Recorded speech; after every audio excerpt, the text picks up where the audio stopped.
Iowa gets routed again. 27-7, the score. Hold on just a second.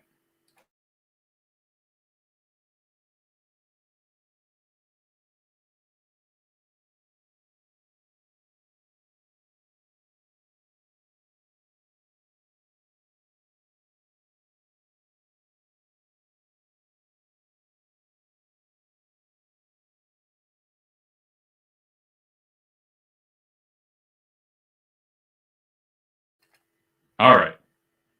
Hopefully that sounds better. If someone could let me know in the chat if I sound clear. Having a few audio issues this morning or this evening, whatever it is, afternoon. And our lines are open, so if you want to call us, go ahead and call now. We'll let the lines fill up here.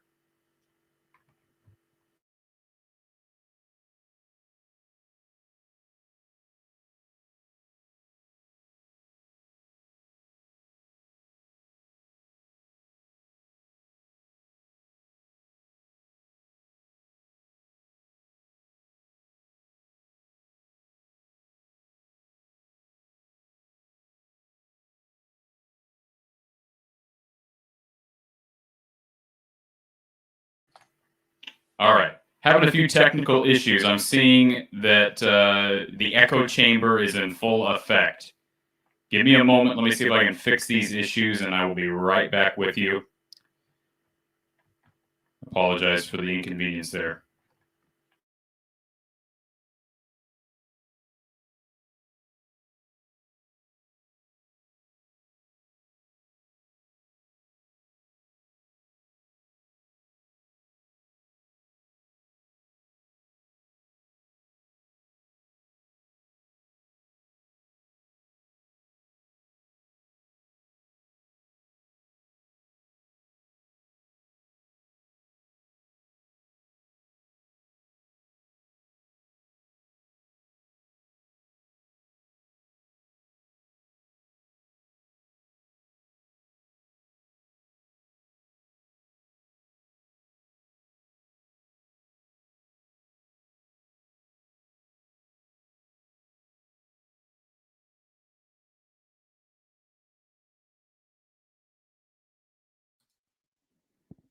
All right. Try it again. Please give me your feedback. Is it working now? Do I sound clear? If I don't, I guess we could just call it a day, given what we just saw on the football field. But please let me know if I sound better now. John says much better. So give me just a second. Let me.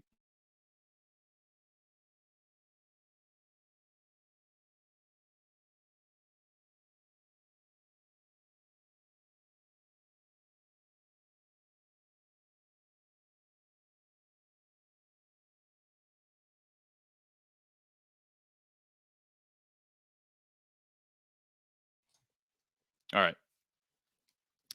I think we're good now. I wish the Iowa offense could fix their issues as easy as I just fix my microphone issues. Iowa gets routed 27-17 against Wisconsin. Okay. Game was never close. It was a beat down from the beginning, very similar to Iowa losing to Purdue 24-7 2 weeks ago. Except they just lost in a different way. And that's not a good sign when you consistently, and they've done it 2 straight games now, consistently find a way to lose in different ways. That's not a good sign. Charles, what do you mean? He says, come on, Cory, we need you today. If you could explain what you mean by that, Charles, I'm here. I mean, I don't want to be here necessarily, although I enjoy talking to all of you. I don't really want to be talking about an Iowa loss, especially how they lost. Let's see here. Did I say 17? 27-7. 27-7, right? I have that wrong. 27-7. I watched it from beginning to end, unfortunately, and yeah, a pretty pathetic display. Hair Trigger 83 sums it up. What a pitiful performance from the offense yet again. And holy moly, those turnovers, they literally shot their whole foot off with those. Yep. Roberto, a Buckeye fan, chiming in here. He says, I'm just disappointed. A good season of Iowa football being wasted here. 2 QB sneaks failed versus Purdue. Now this game, 2 fullback dives that failed. Obviously, Roberto, though, we understand that Iowa had dug themselves large holes prior to those play calls. So this is not just a 1 or 2 play call per game issue. But I understand I understand the frustration with the fullback dive in this game. I get it. Jeff Campbell, with 2 ugly losses in a row with a bye week in front of them, can you even justify, bye week in between them, can you even justify Iowa being in the top 25? No, I cannot. They are not a top 25 team right now, okay? And if the pollers keep them in the top 25 next week, shame on the AP poll, shame on the coaches poll. That would be absolutely ridiculous.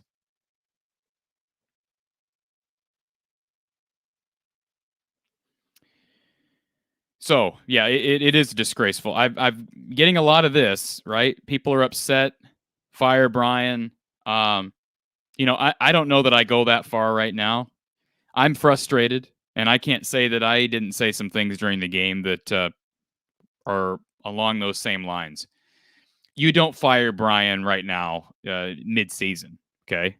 So I think that needs to probably be dispelled, but we can talk more about it. I'd love to be able to actually have somebody on here to talk to. So if you want to call and talk about Brian or this offense, I'd be happy to talk to you. This offense is not going to change under Brian Ferentz. Okay. What are we in year 5 now of this experiment? This is the Brian Ferentz offense. Okay. It's what it is. Now you can say, well, I've heard some people say, well, Kirk is not allowing Brian to do what he wants to do. Okay. The bottom line is Brian's not moving on until Kirk moves on. All right. And Kirk is, I think, here as long as he can in order to build the resume of his son, Brian Ferentz, to be the next head coach. And I don't think that's going to happen. I mean, I don't know how it can happen. This offense is not improving from year to year. All right. There just is no significant and consistent improvement, not only from year to year, just from game to game. This offense has not improved one lick since week 1 against Indiana. Not one lick. All right. Shout out to Little Lick. Let's bring up some basketball horror stories there for Iowa fans.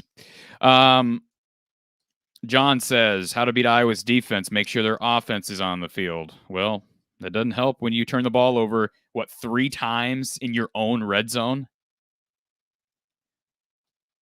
Ridiculous, right? I completely agree. Never seen a team start ranked number 19, win their way to number 2, and finish 6-6. I'm staring at it. Nah, I still don't think there's any way they finish 6-6. I said last week I could squint and see 8-4. I'd stand by that. I have a hard time seeing 7-5 or 6-6. I don't see Iowa losing 2 of 3 against the likes of Illinois, Northwestern, and Nebraska. Maybe I'm wrong. Good to have you here, Carlos. Appreciate the listening. I don't know if you're an Iowa fan, but certainly appreciate having you here. Ray says it's seriously time for major changes. That was embarrassing once again. I agree. There need to be changes. I'm not going to talk a whole lot about what I think as far as changes need to be made right now because we're mid-season. I understand it's 2 straight losses. It's ridiculous how this team has performed, especially the offense these last 2 weeks. But to me, it's not the right time to talk seriously about coaching staff changes. I'll be happy to have those conversations as we get closer to the end of the season and heading into the offseason. There's still a lot of football to be played, but I understand the frustration from fans like Ray. I absolutely do. Hair Trigger says, abysmal offensive performance. It all started with the offensive line and coaching. Absolutely right. And I put more on the coaching. Everybody wants to bash these kids. I'm not saying that the athletes are not ever deserved of criticism, right? But these are issues that we continue to see year after year after year. Looking back now, in 2019, Iowa's issues up front. Remember, and I've talked about it at length, but remember Iowa's problems with the interior of the line, specifically the Paulson twins. You recall on the road at Michigan, Iowa not being able to protect Nate Stanley. They lost that game 10-3. Same season, they lose at home in a low-scoring game against Penn State when Robert Windsor, the big defensive lineman for Penn State, continued to just bulldoze through the Paulson twins and hit Stanley, who was actually a hard guy to bring down. But Iowa was inept that season offensively because of it until later in the year, specifically the Holiday Bowl. And that's what Iowa does. We sometimes, as fans, overlook consistent ineptitude offensively because they have games every once in a while that give us hope, right? They put us on the edge of our seats. You think about 2017 at home against Ohio State. You think about 2019 against USC in the Holiday Bowl. There are games where all of a sudden we're like, man, maybe we're more athletic than we thought. Maybe Brian Ferentz is turning into an elite play caller. What happens, though? Every time that happens, what ends up happening? Well, the next game after 2019 was a Purdue loss, which followed by a Northwestern loss. Of course, I'm talking about 2020. Those were the next two games after destroying USC in the 2019 Holiday Bowl. They followed it up with two straight losses to unranked teams, including blowing a 17-point lead at home to Northwestern last year. Then they win 12 straight, including a blowout victory to Maryland, a win at home to Penn State, which we call the biggest win in home history. And they come back, lose 24-7 at home to Purdue, who's unranked and doesn't deserve to be ranked, by the way. And now they've lost 27-7 against Wisconsin. This is consistent ineptitude from the Iowa offense, and it's not a one-year issue. So, again, I place more of the blame on the coaching staff, and they ought to be able to take that. All right? They're the ones getting paid the big bucks to do this. And believe me, Brian Ferentz and Ken O'Keefe are getting paid the big bucks. All right. And those guys, and you could make an argument George Barnett's not coaching very well right now. I don't know that. He just got on campus to coach this offensive line. I mean, he was just hired this past offseason. So, maybe he's falling short. I don't know. But the main blame lies on three people: Kirk Ferentz, Brian Ferentz, and then Ken O'Keefe. And in that order, by the way, in that order. Thank you for calling Iowa Postgame at the voice of college football. Who's on the line? Hi, this is Blake. Hey, Blake. I was hoping at some point in the season, preseason, I'm sure these coaches knew, what their units were, the level of talent, the level of experience. And I was hoping at some point to see kind of like an implementation of some things that would help them, kind of mask some of their weaknesses, buy Spencer Petras some time, some like shallow shotgun, with two backs or two tight ends, two wide receivers. I don't know, just some things that would give him some vision, and some time to be able to deal with the pass rush. But the thing that I think that Kirk Ferentz and Brian Ferentz and the staff in general has been good. I think they're quality coaches. I think they develop talent. I think they run a clean program. But the problem that we're running into and that we're seeing, the last 2 weeks is they don't seem to be able to adapt. And Blake, I agree with that. I agree with you on that. But let me challenge you on something, and let me be devil's advocate here for a moment. I agree that this program has developed NFL-level talent for the last 23 plus years. And of course, I'm talking specifically about Kirk and even back into the Hayden era. But specifically, it relates to game day coaching. Can anybody make a valid argument that this coaching staff is effective on game day ever? When are we ever effective on game day?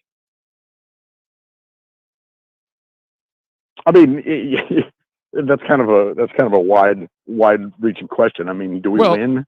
When's the last time you remember? Now, you could bring up Penn State with the Nico Reganey catch, but I talked about it prior to this game, Blake.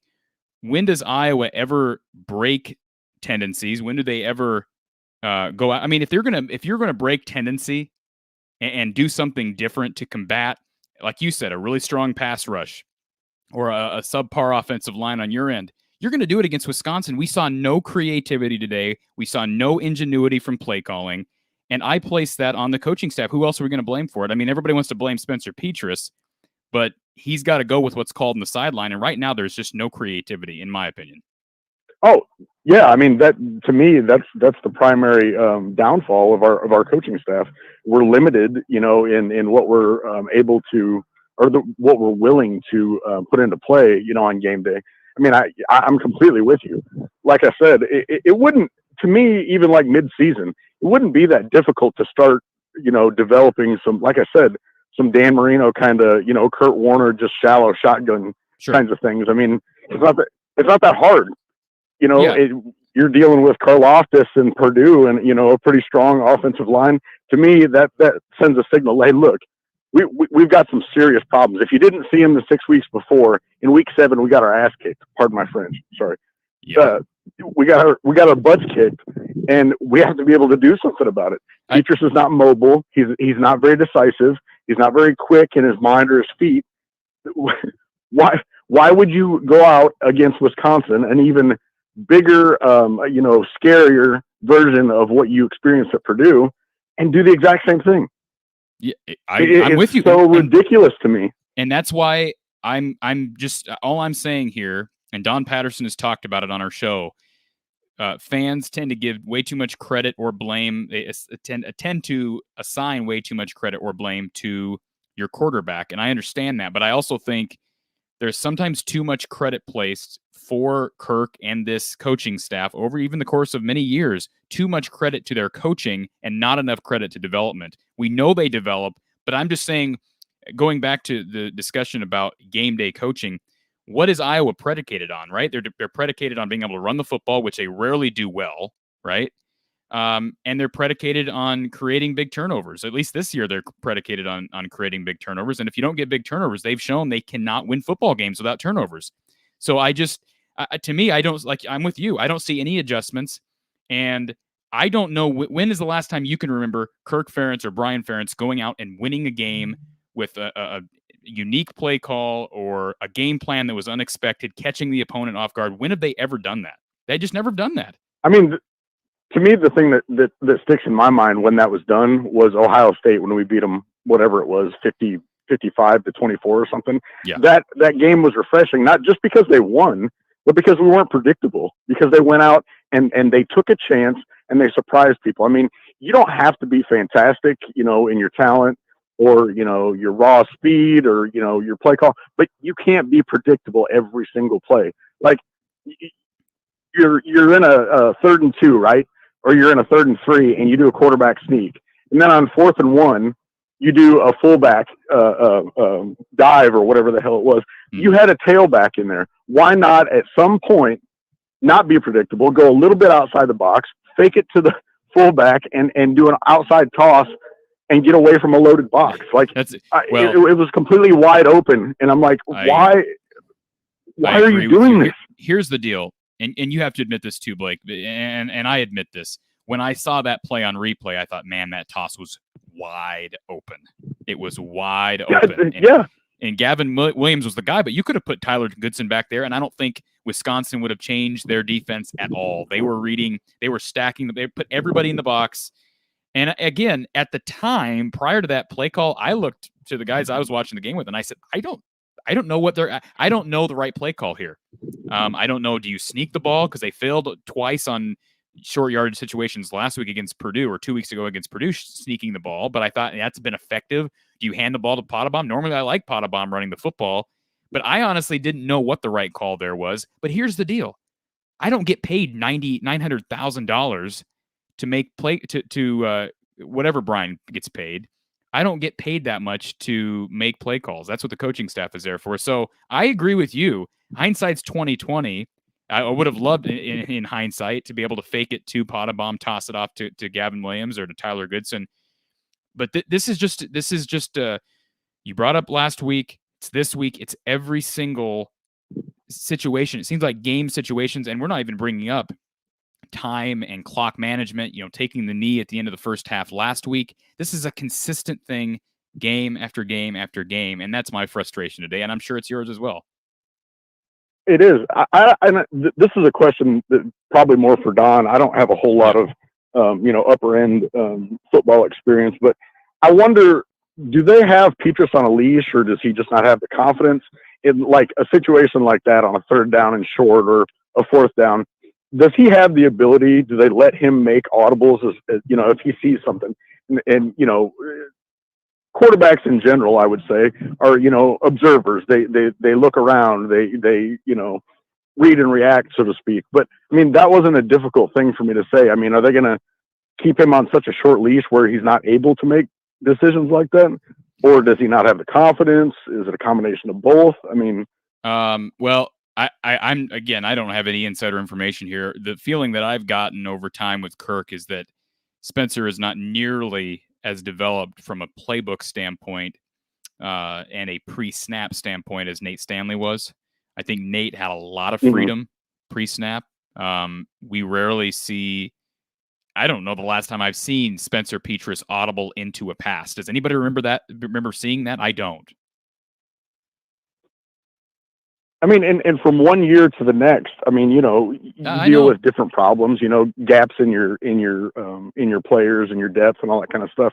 But our game plans and our offense and our play calls and stuff like that, nothing ever seems to change. Yeah, I mean, I don't want Iowa to try to become some kind of like, spread offense and run it like Ohio State or anything. That to me is not good football. I don't like that. Well, and we can't recruit to that anyways. But we don't ever even play to our strengths. We don't ever try to hide weaknesses. We don't ever adapt to our talent and our personnel. And Blake, the reason I brought up game day play calling and game day coaching is because, perfect example, last week to this week, you go into halftime with a deficit, especially this week, you're down 20-0 at halftime. What did Iowa do differently in the second half? Nothing. I mean, there was nothing done different. There was nothing different.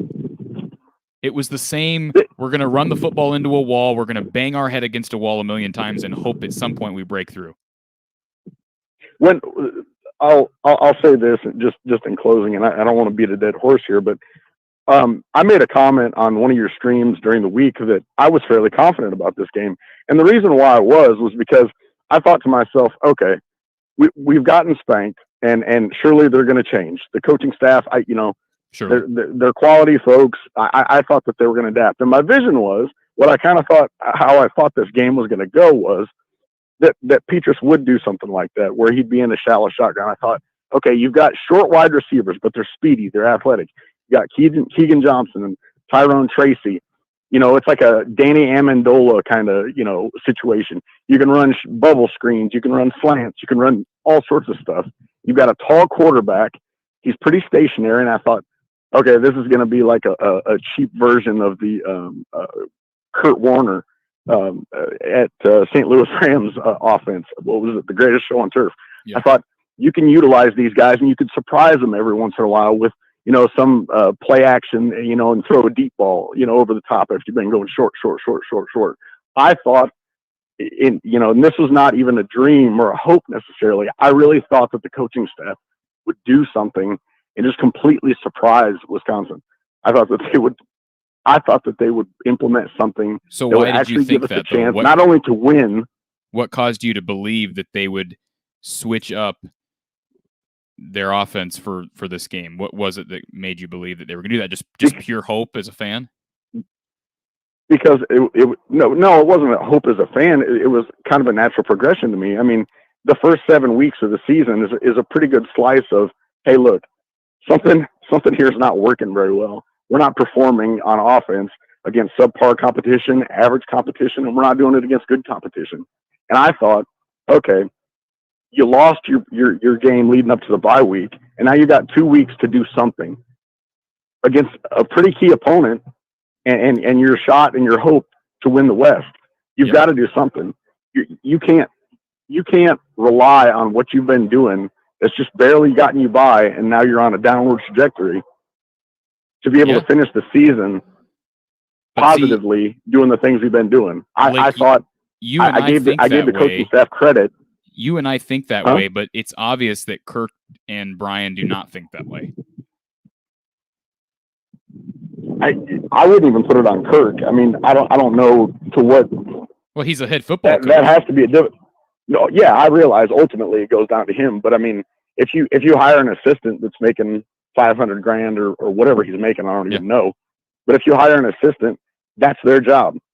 I mean, Kirk is the game. He's the manager. The problem is, Blake, his assistant, his offensive coordinator is his son. So there is, yeah, I know. To me, there is. I mean, it's a serious conversation to have, and I don't want to talk about, get off on this nepotism tangent, but it's a serious conversation to have. I don't know how much accountability is in that football office, because does Kirk hold Brian accountable? I don't know. I don't have the answer to that. This hasn't only been a Brian Ferentz issue. The offense was inept at many points during the Greg Davis era, and even during the Ken O'Keefe era, it wasn't great. So, again, what's the common theme throughout all that? Did Brian Ferentz take over as OC? I don't know. Wasn't it like 2016?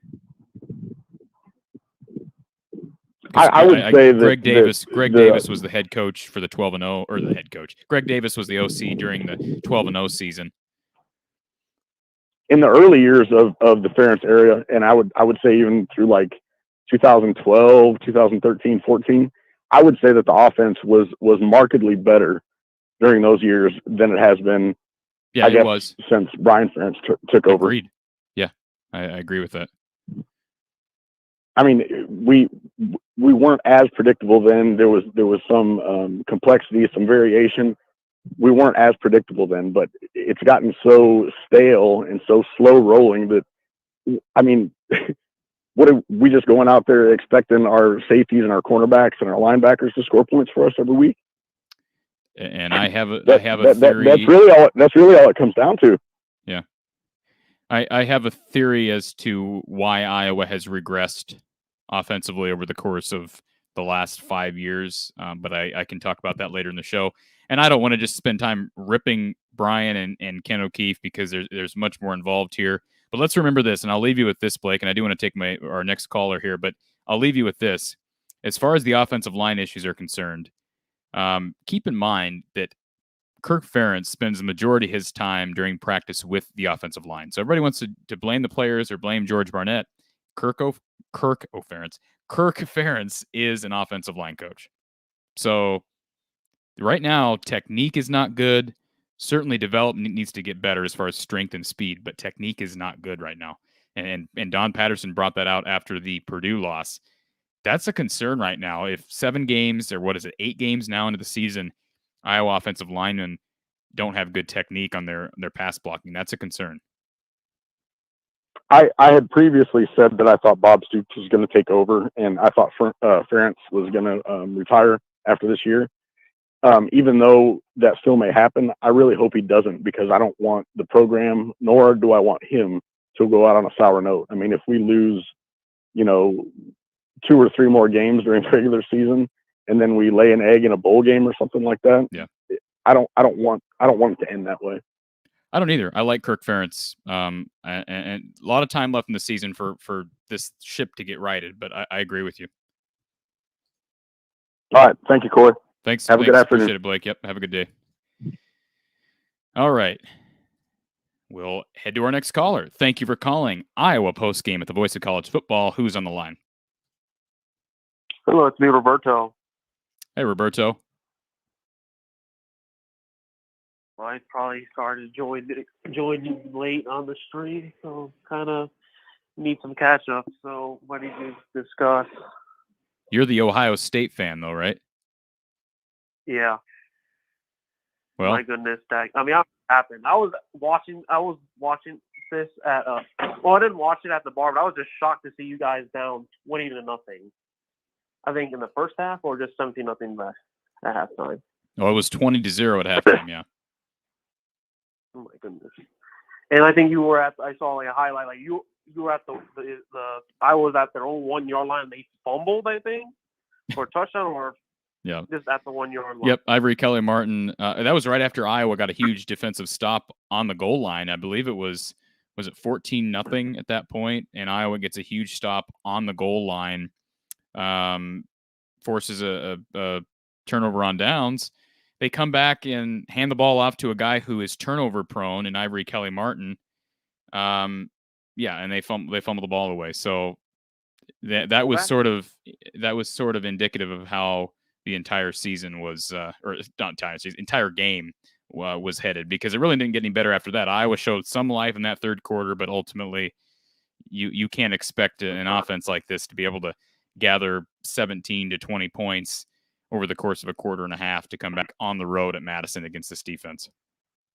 And I guess the long 2-year or 3-year streak of 24-0 finally came to an end. After Rightfully a long so. It should have come to an end. It should have come to an end 2 weeks ago. Against Purdue, yeah.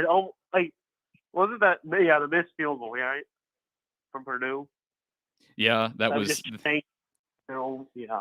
Yeah, that would have done it.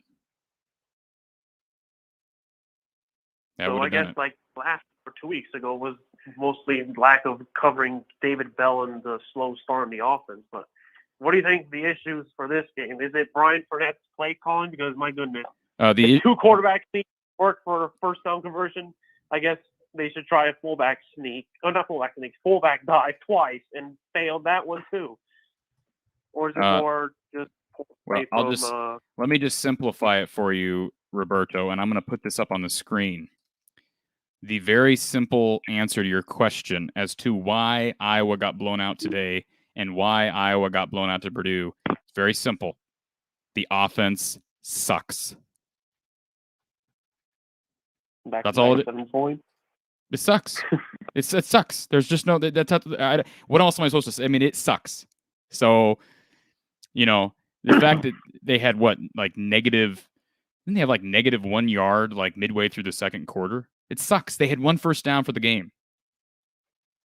1 and 3 turnovers, I think somebody mentioned, and I guess social media and Reddit and stuff. Or excuse me, one first down in the first half. One first down in the first half. Obviously, they had more in the game.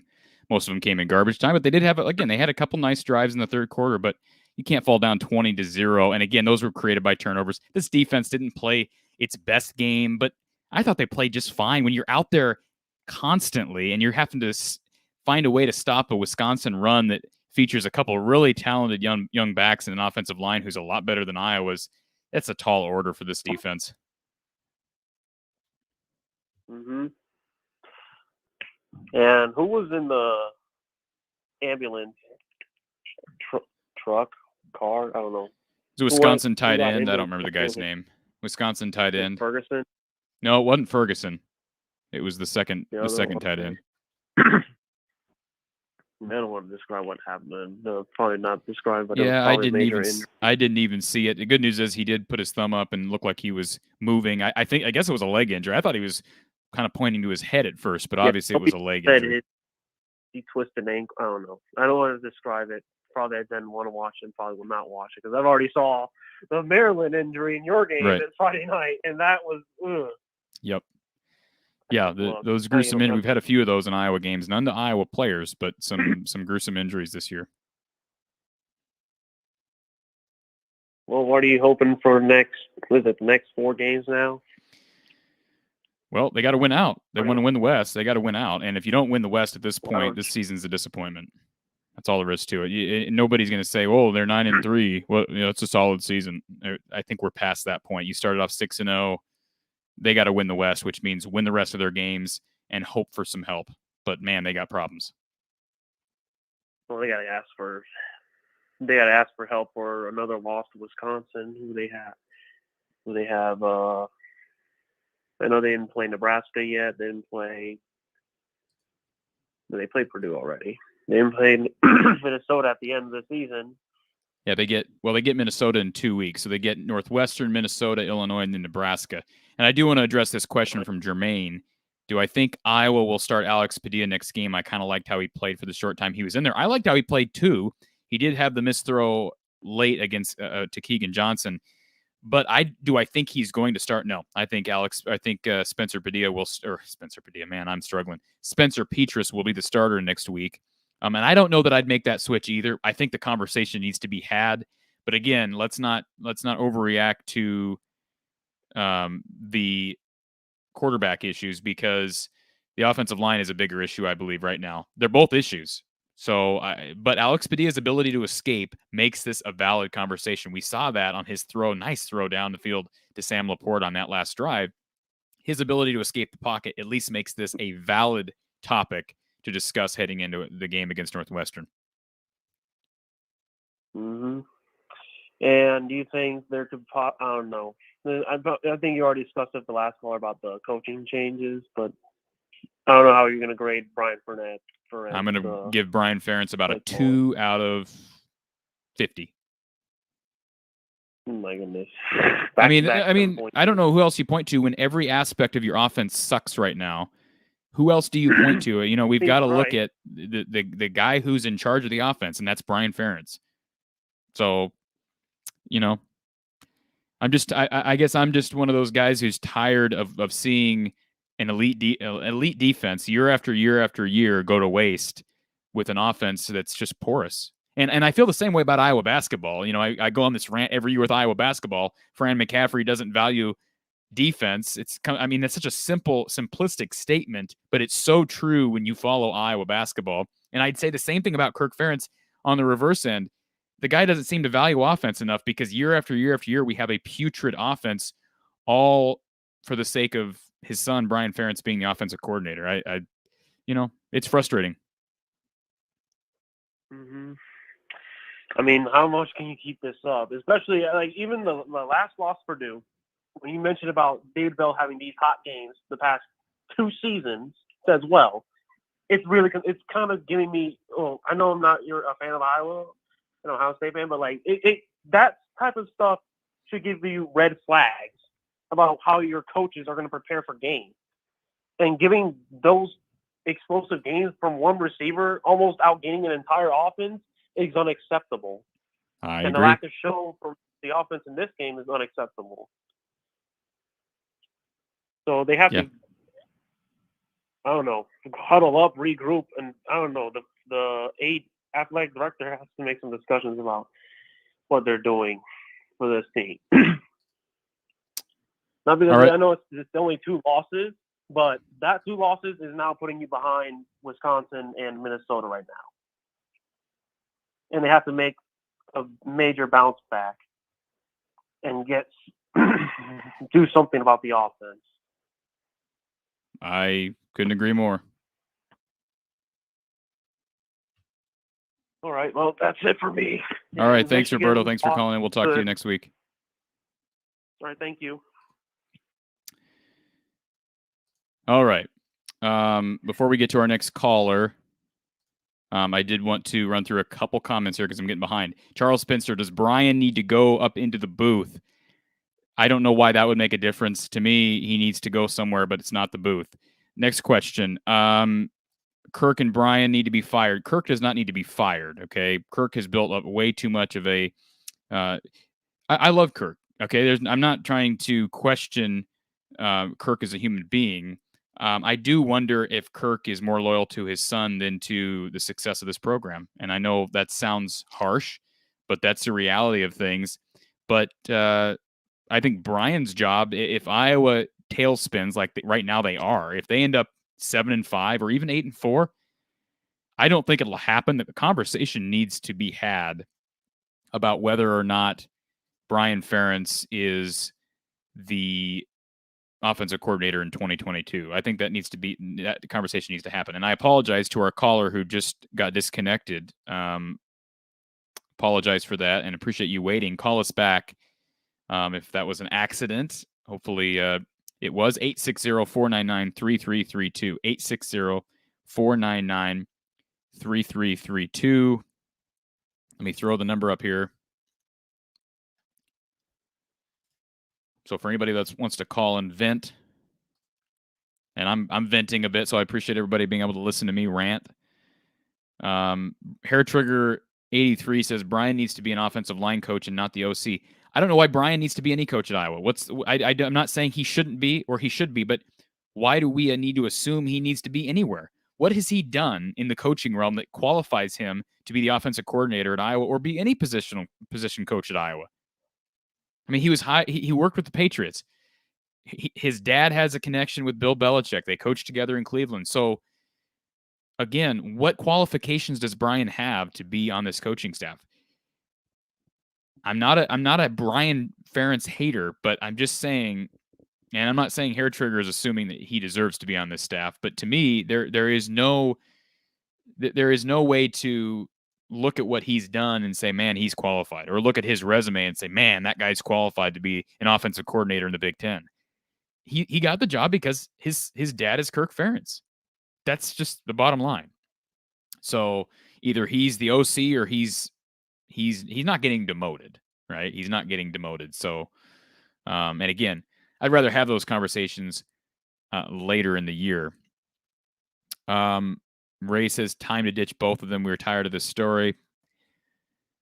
Again, I'm not going so far to say that either guy needs to be fired, especially Kirk, but Brian needs to be under some scrutiny right now.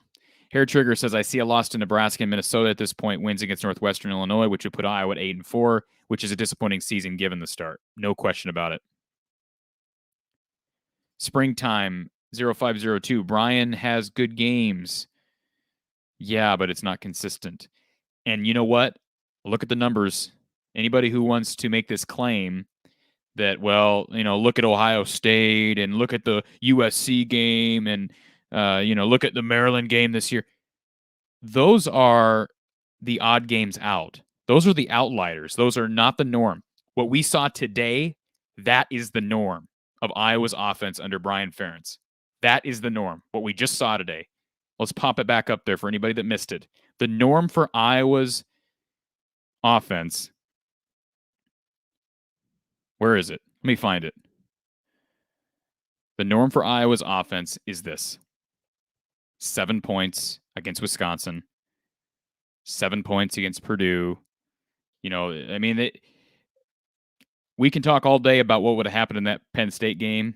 I am all on board with the idea now that I think Iowa would have lost that game to Penn State had Sean Clifford stayed in the game. That's all speculation. Thank you for calling Iowa Postgame at the Voice of College Football. Who's on the line?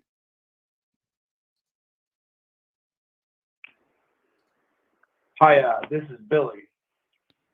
Hey, Billy, did we get disconnected a moment ago? Yeah. Thanks for calling. I just, I love your show.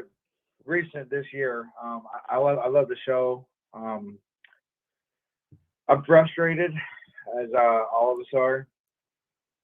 I'm a diehard Hawkeye fan, and what I'm witnessing is disgusting to me. I hate to put it on the kids, but it falls on the coaches and the people calling the plays, in my opinion. They're just too stubborn. I mean, you got to make changes. And I told everybody from the get-go, it's like, if they don't change anything, we're going to lose.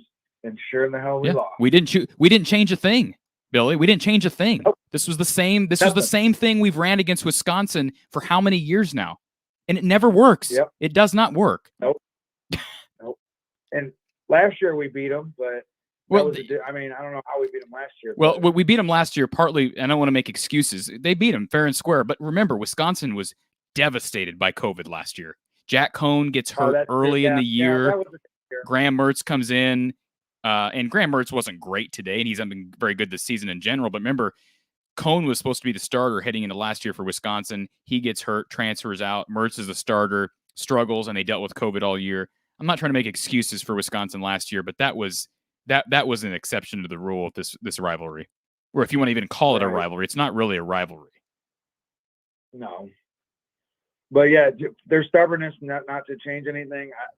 I'm the lack of emotion on the sideline too, like from coaches, from players, is like where's the emotion? Like it's like status quo the whole time. Like, and I see it year after year in this scheme they got going.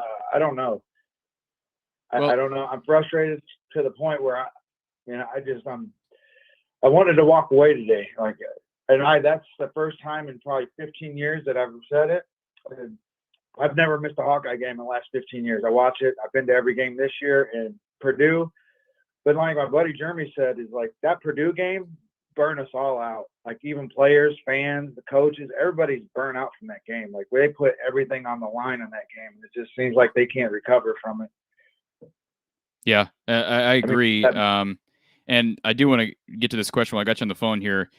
From Springtime 0502, in all seriousness, what are the chances we see a different QB starting in the remaining games outside of injury? Padilla escaped the pocket, hit a receiver, something Petrus can't do. I made the same observation that Padilla obviously has something that Petrus does not in mobility. But caller, I guess let's play coach for a second. If you were Kirk Ferentz, would you seriously consider starting Alex Padilla next game, or do you stick with what you know you have?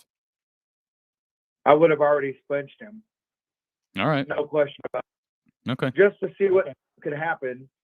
I want to win. I mean, that's why. I mean, I think you guys brought up the idea that, you know, they're comfortable with where they're at because of Kurt's contract and, you know, Ken O'Keefe's contract. It's like they're uncomfortable with where they're at. Like they don't want any more.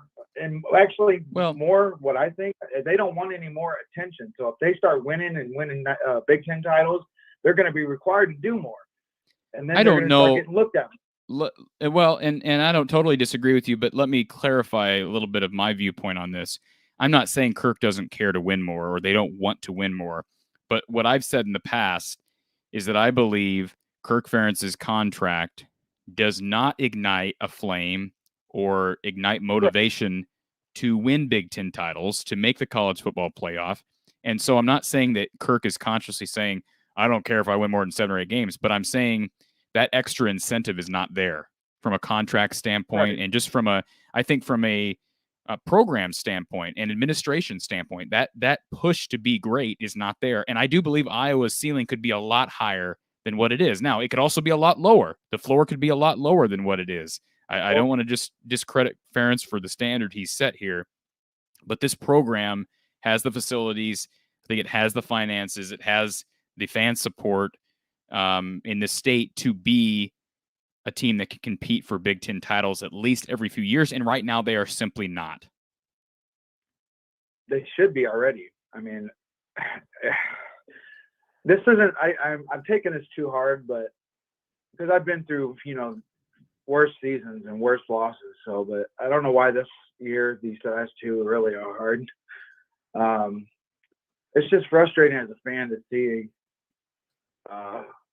the stubbornness. Like, I mean, you go, I told everybody, man, on these forums that I'm on, they're like, yeah, go hard, we're going to beat them. And talking all, you know, I think that too, but realistically, if they don't change anything and they keep playing like they did against Purdue, you're going to lose. And they showed it today.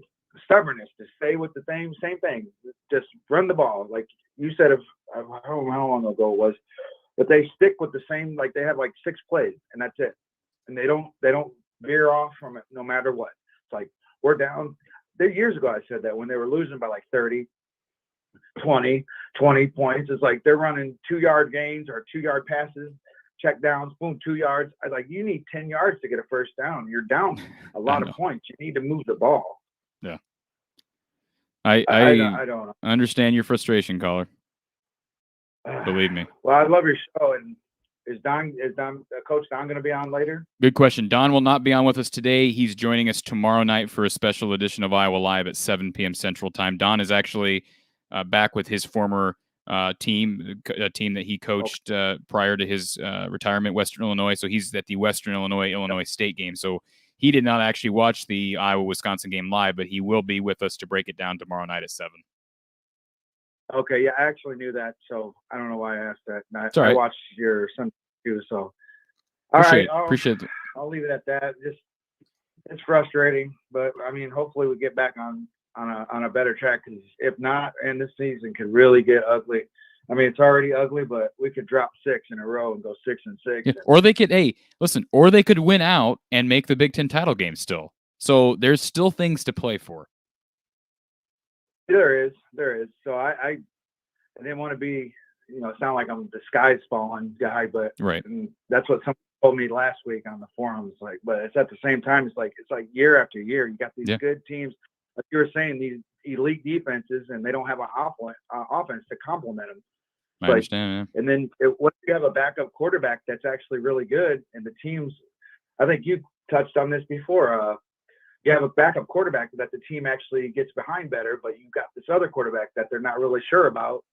Why not give the other guy a chance? If he's not performing well, you got to pull him out. I wouldn't necessarily. I would maybe disagree with you on that. I don't know that we know. Do we know that the team is behind Alex Padilla or Deuce Hogan? They're not behind Petrus. That's true. You know, I mean, I think Spencer Petrus is. I think he is respected in the locker room by this team, but he's just limited especially when the offensive line. He needs protection. His game is completely predicated on good pass pro, and Iowa doesn't have that this year. It's a bad combination.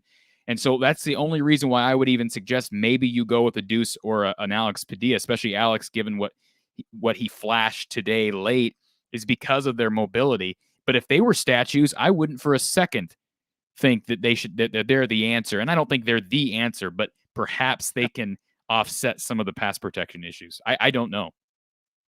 Oh, I agree.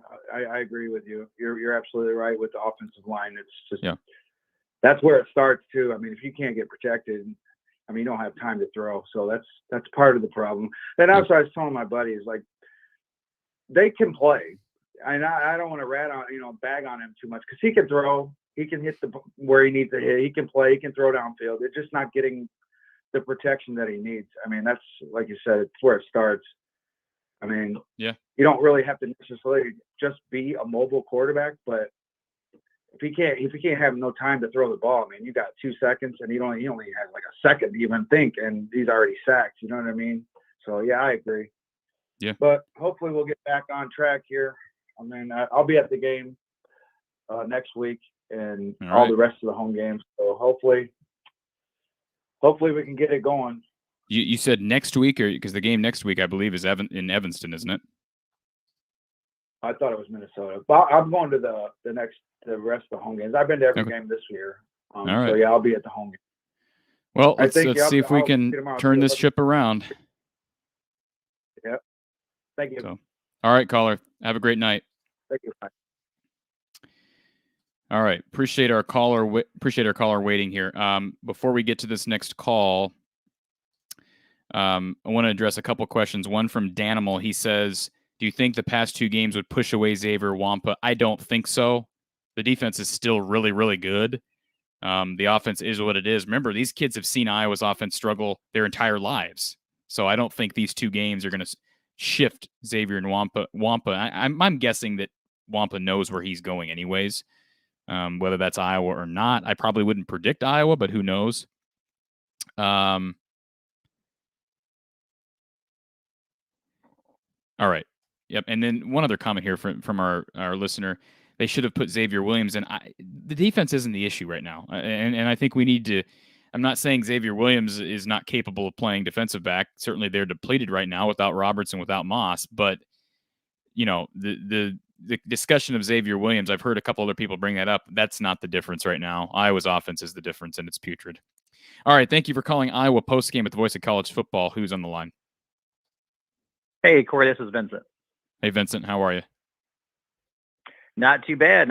Well, let me rephrase that. Not all that great after watching today's performance. I can relate. I thought I was the only one who loses my hair once I watch these kind of games, but just tuning into your show, I see you get just as frustrated with. Yeah, and I'm not. I hope I'm not ranting too much for people's liking. I try to stay balanced and level-headed. But I'm past the point of kind of making excuses. It's such a pattern of behavior that it gets to the point where something has to change. I absolutely agree with you. And you know what's unsettling to me is we as fans, we see it and you kind of scratch your head going, if we the fans see it, how are the coaches not recognizing this and then making the proper adjustments, to put their players and their team in better positions to be more successful? I mean, if we're seeing it, how in the heck is it that they're not seeing it? They are seeing. I agree with you. Yeah, Vincent, they are seeing it. And here's the deal. Let's remember a couple things. And again, these are just theories because I really don't know. But one of the theories you could throw out there, which I think is a valid theory or a valid hypothesis to make, is that there is a bit of a conflict of interest with the coaching staff because you got this is very much a Iowa small town coaching staff. You've got Kirk Ferentz, the father. He's got his son as the offensive coordinator. You've got your son-in-law as the recruiting coordinator. You've got your buddy Ken O'Keefe as the quarterbacks coach.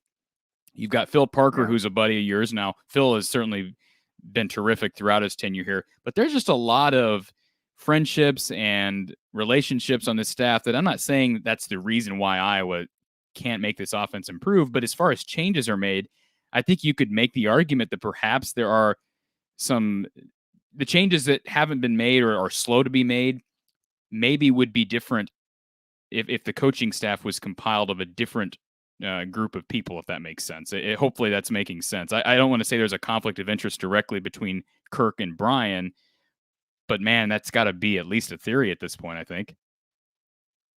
Yeah, I know where you're coming from, and boy, you make a solid point. It does kind of start, I guess, with the head of the snake. You're saying does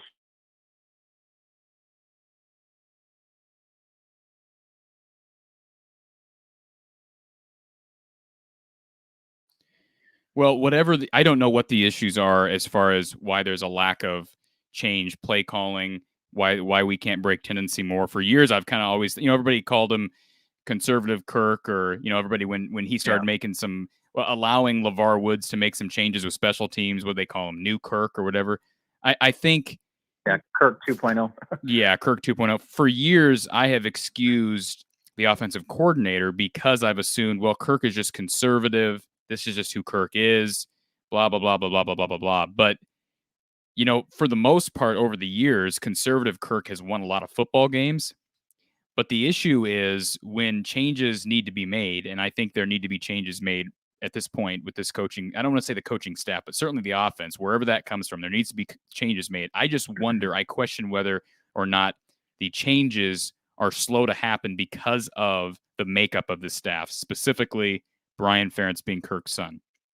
Because I tweeted it. I didn't tweet this. Actually, I didn't tweet it. I almost tweeted this during the game, that I do believe that at any other school at this point, okay, assuming Brian Ferentz started in whatever it was, 16 or 17, I believe, and I could be wrong, but at any other Power 5 school, Brian Ferentz would no longer be the coach right here, the offensive coordinator at whatever school.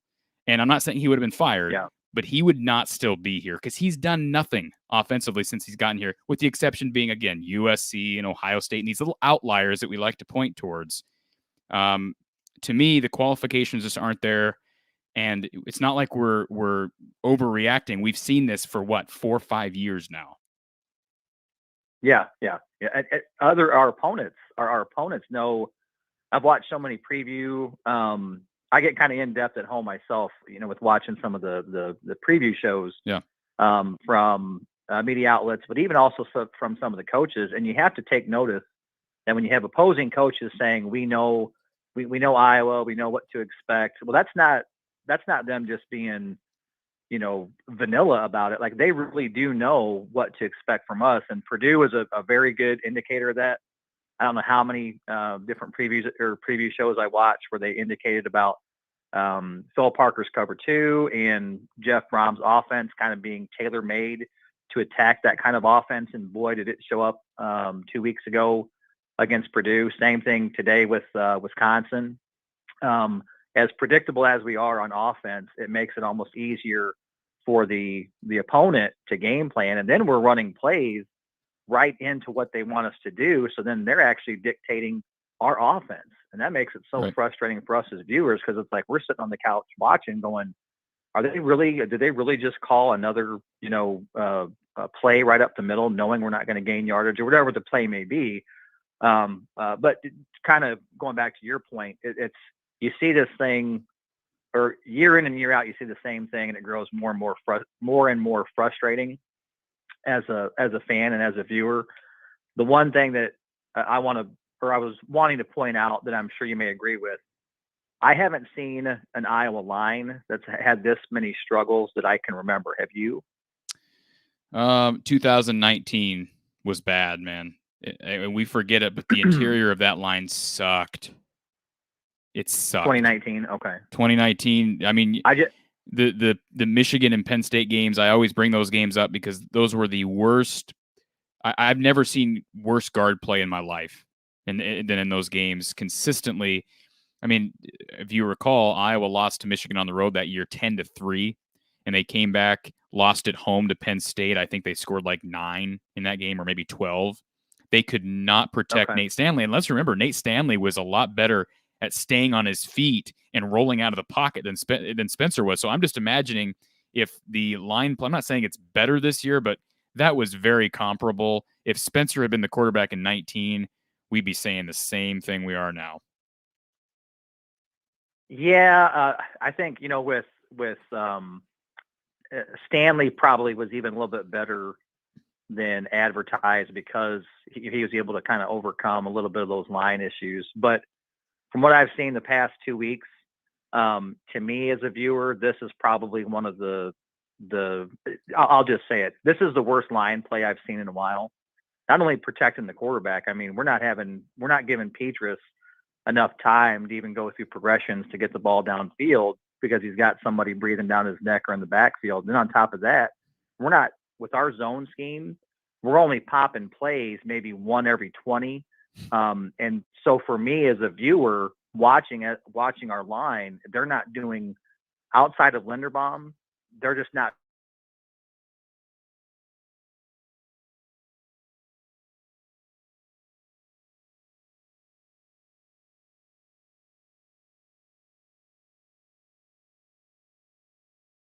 As a line coming along, and Brian and Kirk always give the same answer of, they're progressing. Each game is game experience. I think that's just a way of saying our line is not very good. That's just my own take on it. Well, I agree that you got to read between the lines on those things. There's no question about that. And Kirk's never going to go up in front of the podium and say, "Well, our offensive line sucks." No. I mean, he's not going to do that. He won't. But I know the 2 tackles are young guys, DeYoung and Richmond, but they're just Plum is not young. No, Plum is he's a sophomore or junior. He's been in the program at least 3 years. I don't know as far as his classification. I get confused with all these red shirts and the COVID year, but he has been in the program at least 3 years. Okay. At least what I'm seeing from Richmond and DeYoung, especially with Kirk being an O-line guy, I thought we'd be better. And again, I know there's youth, but even with youth, if you have youth, you're going to slide protection, slide a tailback or a fullback out to help, give Petrus time, but we're not doing that. And again, that's just my opinion, Cory, as far as watching the O-line. It's as bad as I've seen it. Yeah. It's almost our Achilles heel at this point because we can't run block all that well, and we sure can't pass protect as well as we should. Well, I'll just have you do one thing, and then I'll be anxious to hear from you the next time you call in, Vincent. But I encourage you, go back and watch Iowa, Michigan 2019. You can even watch the condensed versions of those games on YouTube or something. But watch Iowa, Michigan 2019, and then watch Iowa, Penn State 2019. And I'd be anxious to hear from you from an outside perspective how you would compare some of the issues that you see on tape in those games. No, I will. And if I remember right, our guards were Banwart and Render, right? You say Render? Wasn't it Cole Banwart? No. Yeah, wasn't it Keegan Render and no? Well, Banwart was, I don't remember if that was the year. Banwart may have been hurt throughout that year, but the Paulson twins were the sort of the mainstays at guard. That's all. No disrespect to those guys, but that's all you had to say. Nope, well, I got you. That's what I'm saying. And I think Yep, I got what you're saying. Ince would have been Cody Ince was a freshman. I think Britt was a freshman. Those guys rotated in, but man, they struggled. And I think Banwart did get hurt that year, if I recall. So his injury didn't help. But yeah, the Paulson twins struggled. Okay, yeah. Once you said the Paulson twins, I know what you're talking about. I certainly appreciate the call. Always love catching your show, Cory. There was one other thing I was gonna touch on. I can't think of it now. Oh, you're free to call back. Anyway, if I got something else, I might call back. But sure. Yeah, we'll have to hope for some a better outcome next week, and hopefully we see some more offense. But unfortunately, I doubt it. Well, just remember, Vincent, we do have Don Patterson coming on tomorrow evening too. So if you think of a question for Don, feel free to give us a call tomorrow. I probably will. I was thinking he'd be on today because I was going to ask him myself. Yeah. As an offensive-minded coach, are you going to do? What would you have done different? And I know you would have done something different. What would you be doing differently with our offense? And I would guess that Don would have something different to say. And me, I've coached here locally locally here at the high school level. Yeah. And I've always said to myself, if you know you're struggling at certain positions or you haven't had the talent that you had in the past, you have to play to your strengths and get yourself in the best positions to be successful with the players that you have. And Yeah. I don't feel that I was doing that. I agree. I don't want to get rambling again, Cory, but yeah, if the opportunity comes up tomorrow, I'll certainly give him a call, and that's probably what I'd ask him. So appreciate it, Vincent. Thanks for the call. We'll talk to you soon. Thanks for listening, Cory. Appreciate it, bud. Okay.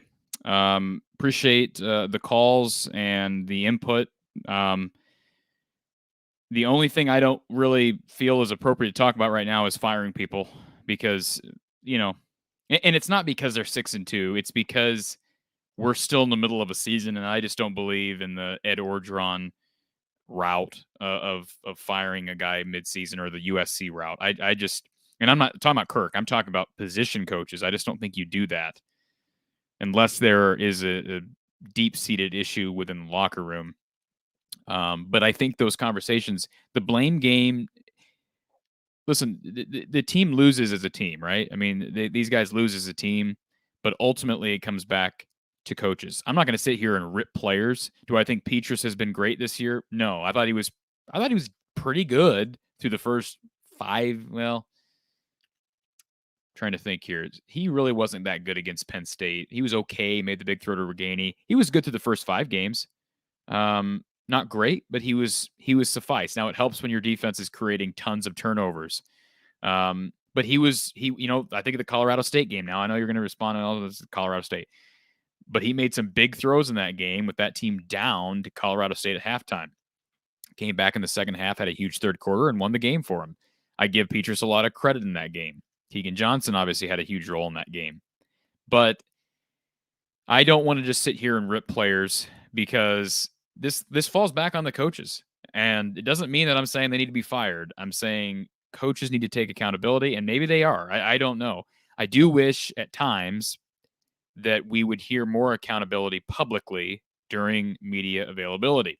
For instance, last week, I love Phil Parker, but when Phil Parker was asked about their issues covering David Bell again in the Purdue game, his response was basically, well, we really didn't get a solid pass rush, and that really hurts. And maybe that's true. I do think that's a factor. I think Iowa's defensive line is actually underperforming right now. The defense is still performing at an exceptional level, but the defensive line is not quite as good as we were hoping they'd be. Early in the season, we saw them getting to the opposing quarterback with a lot of stunt action and kind of trickeration. They were getting, I shouldn't say trickeration, but they were able to get their hands up on balls, deflect balls. Of course, that created turnovers, especially when they were going up against some smaller quarterbacks. You think about Brock Purdy, Taulia Tagovailoa, not a very big guy. The kid from Centeo for Colorado State was kind of a smaller guy. They were able to get their hands on some passes. And think about Roberson for Penn State. Man, I mean, he had a tough time with that Iowa defensive line and certainly the Iowa secondary. So I get what Phil Parker was saying, that the defensive line not getting pressure on the quarterback hinders your ability to defend the pass. I get that. But what I would have liked to have heard from Phil Parker was, I got to coach better. I got to do a better job coaching. I was stubborn. We shouldn't have allowed Matt Hankins to be in single coverage against David Bell from the first quarter to the fourth quarter. That's ridiculous, and I got to do better. That's what I would have liked to have heard. And I would think as a player, that's what you want to hear from your coach.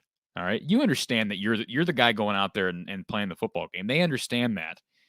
But as a player, you want to hear your coach take a responsibility and accountability. And not only does that make you feel closer to your head coach or your position coach, but it teaches you accountability.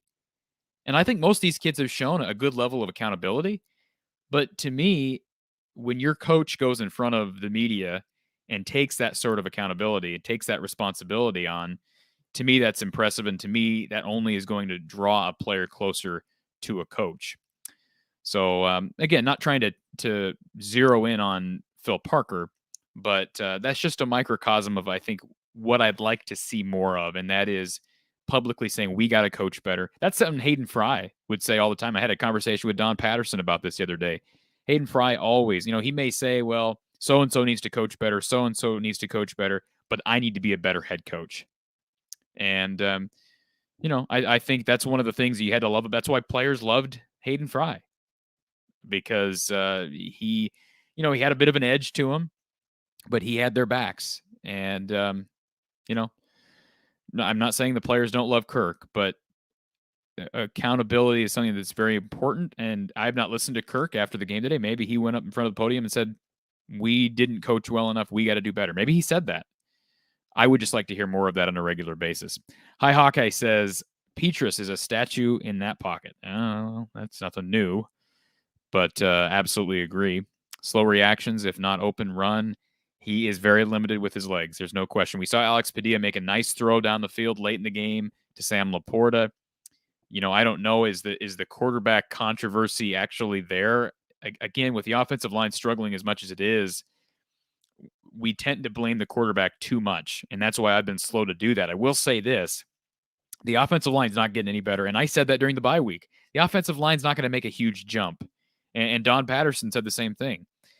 So maybe it's a situation where if you have any confidence in Alex Padilla at all, maybe you roll the dice against Northwestern, especially a Northwestern team that Iowa, I'm not saying Iowa's going to rout Northwestern, but man alive, you should not lose to Northwestern this year.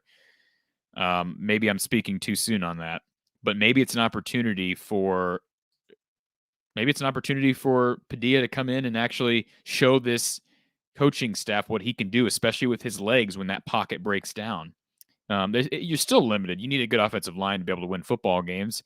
I mean, look at success not only at this level or at the next level. You've got, of course, tremendous skill position players around, but you have to have a solid offensive front. And right now, Iowa just is struggling in that category. And it's going to be hard to win football games, be consistent, especially on offense, for an Iowa team that is not very innovative with play calling and that doesn't break tendency very often. Ed Rogers says we will never go to the championship or the Big Ten championship with pocket passers that can't scramble, then go out and hire offensive coordinator. There's no experience. I'm assuming he's talking about Brian Ferentz not having any experience. They have recruited, I've talked about this in past shows, they have recruited dual threat quarterbacks. Okay. Alex Padilla is a dual threat quarterback.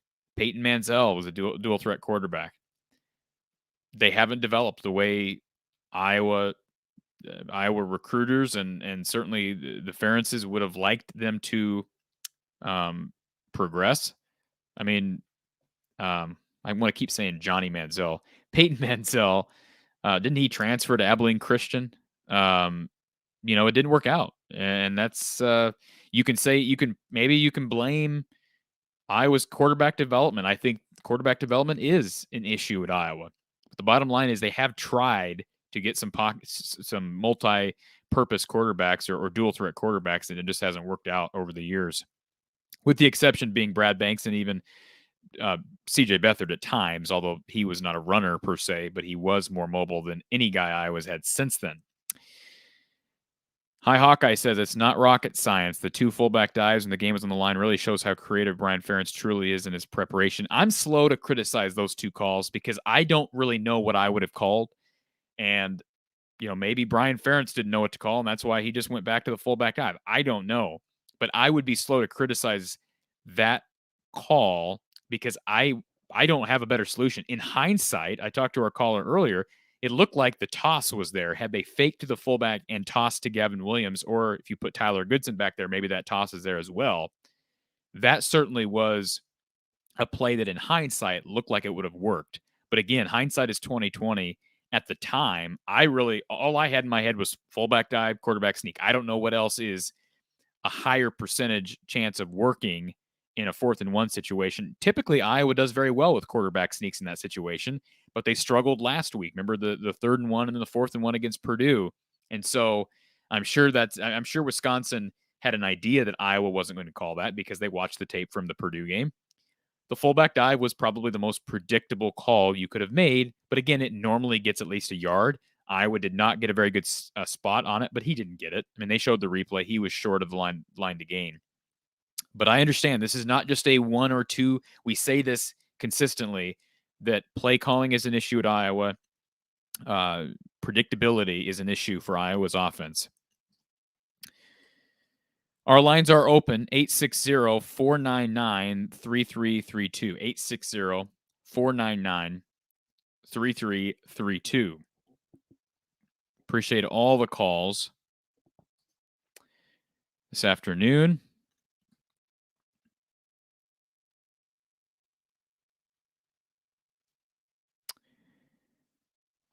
All right, rolling along here through our comments.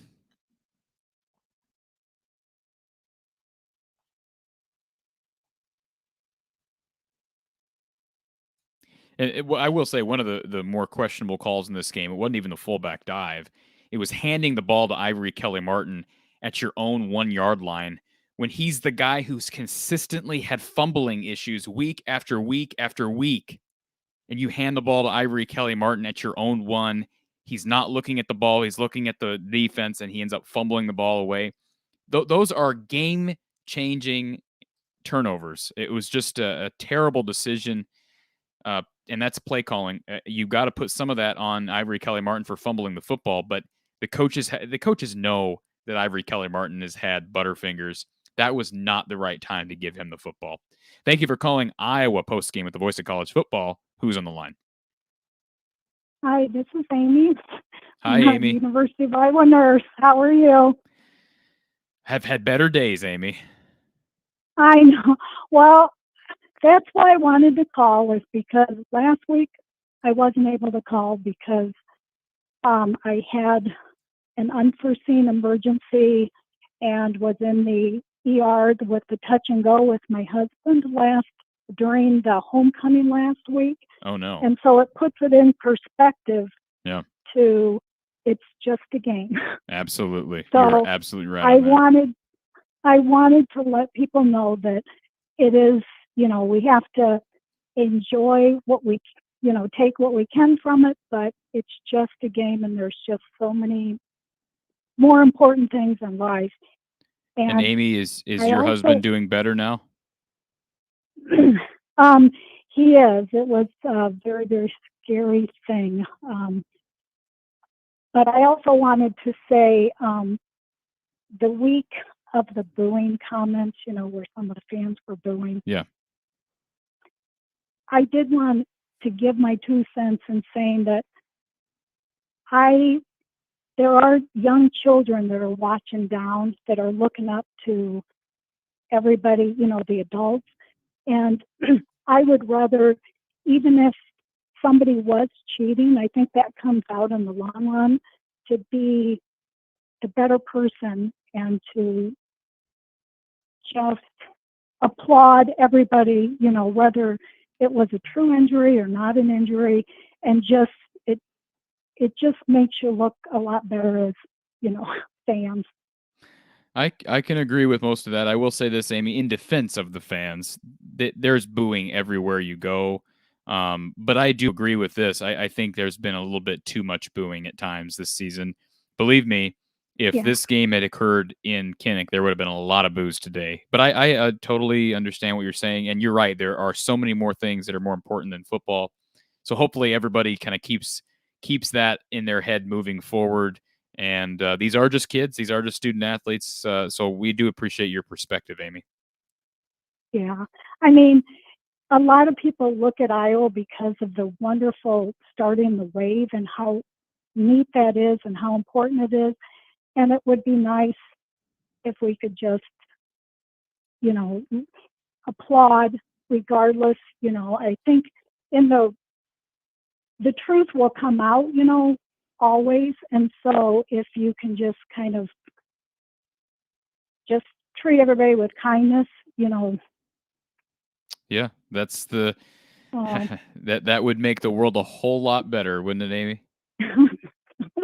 yeah. So anyway, yeah, this was a rough game, but in perspective, it's just a game. We can learn from it and go on. Absolutely. I appreciate the call, Amy. Thanks for helping to So, keep us in check. all right. Have a good day. Take care. That's a kind of a good opportunity. I do want to segue into something that has been on my mind, and I know on the minds of some others in my kind of, I don't want to say friend base, but a good friend of mine, I guess I can start it that way. A good friend of mine dealt with a tragedy a week ago today. He is, I've worked with the guy. His name is Matt. I've worked with him for, 7 years or so. And just a great guy. He's a father of 4 young girls and a husband as well. And he's 44 years old, endured a massive stroke a week ago today, early morning hours of October 23rd. He was taken to Mary Greeley in Ames and later transferred to Iowa City. They discovered brain hemorrhaging. So they are currently in the process of trying to drain fluid from his brain. He is stable, doing better at this moment, and they're looking to move him out of ICU. I bring this up because, Amy, of course, talked about her husband's scare last week. It is a good time when your team is struggling and you're pissed off and you want to yell at the players or yell at the coaches. And I'm guilty of the same thing. I mean, we all overreacted at times. There are always, life is so fragile. It really is. And I don't mean to sound generic, but life really is so fragile. And to Matt and his family, we wish you all the best. You're in our thoughts and prayers.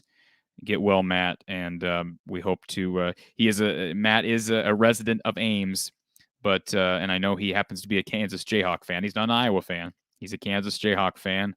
But life is so much more important than sports. So if anybody is interested in donating towards him and his family and their GoFundMe account, you can read more about their situation. I'm going to paste our URL to our news site here at storycounty.news and From the Hawkeye of the Storm. In case you didn't know, we do operate a local news site out of Story County. And so I'm going to copy paste this URL for everybody. If you'd like to give to the GoFundMe, which is to support Matt and his family, of course, you can read the story more in depth on this website. I'm going to put this in the comments for everybody. Because, again, if there's anybody deserving, certainly it's Matt. And, again, thoughts and prayers to him and his wife Adelheid and the entire family. So, all right, let's get back to football for a moment. Ivory Kelly Martin fumbles again. Yeah, that was not good. Not good, not at a good time. Steve Sport says, I was on the blame Petras train for a while, but after watching the last couple of games, coaching and offensive line play is not good. And the thing about it is you can't blame everything. There are multiple problems, which is a scary thing right now. But the offensive line play has to at least partially be on the coaches, right? Because, again, we saw problems, some severe issues in 2019. Last year, I don't want to say you throw it out, but the offensive line was pretty darn good, especially in run offense last year. But, again, COVID just screwed everything up. It just changed everything, and I just wonder how much that affected opposing run defenses against Iowa. Perhaps there's something to that. But absolutely, the offensive line play has not been good. Coaching, though, is where it starts. Coaches have to coach better, and the players have to play better, but it starts with the coaches. Appreciate that, Jeff. MC Legend 11 says, Bob Stoops would turn Iowa into a contender overnight. His recruiting prowess would be something Iowa has never had before. I don't know if overnight would be the case, and I don't know that Bob would come in here and get Iowa to the playoff. But if you've listened to any of my shows, you will have heard me say before that Bob Stoops is without question the number one guy on my list when Kirk Ferentz leaves. And I'm not saying Kirk Ferentz needs to leave right now. I've said that several times during the show. I'm not implying that Kirk needs to be gone. But when he does leave, Bob Stoops is the number one on my list, and it's not even close. I will say Phil Parker's too. Give him credit because he has been terrific as Iowa's defensive coordinator, but Bob Stoops has proven as a head coach at the highest level to be able to recruit and to win at the highest level. So absolutely agree with that comment from MC Legend. Steve says Petrus is still slow with his decision-making, but all the line has to do is give him 5 to 7 seconds. That's a lot of time, especially against the Wisconsin defensive front. And we got to give Wisconsin some credit. They blitz with that 3-4 defense. They're constantly sending linebackers from unpredictable spots in the field. So it is difficult to defend, and that's why you got to utilize tight ends and certainly your backs to block. And at times Iowa was able to do that, but it just, again, not enough. And Petrus also missed throws. I mean, I don't know what that 4th down throw late in the game, Petrus' last drive, it was like 4th and 11, and he throws the ball out of bounds. What are we doing? What are we throwing the ball out of bounds on 4th down? That was the biggest head scratcher. I don't. Sometimes the understanding of time and space for Spencer also is lacking. But again, it comes back to you have a coaching staff that's not good with time management, clock management, and they're not good at recognizing time and place. And to me, that is Petrus struggles in that same category, and that's an indication of coaching. I mean, that's how I see it.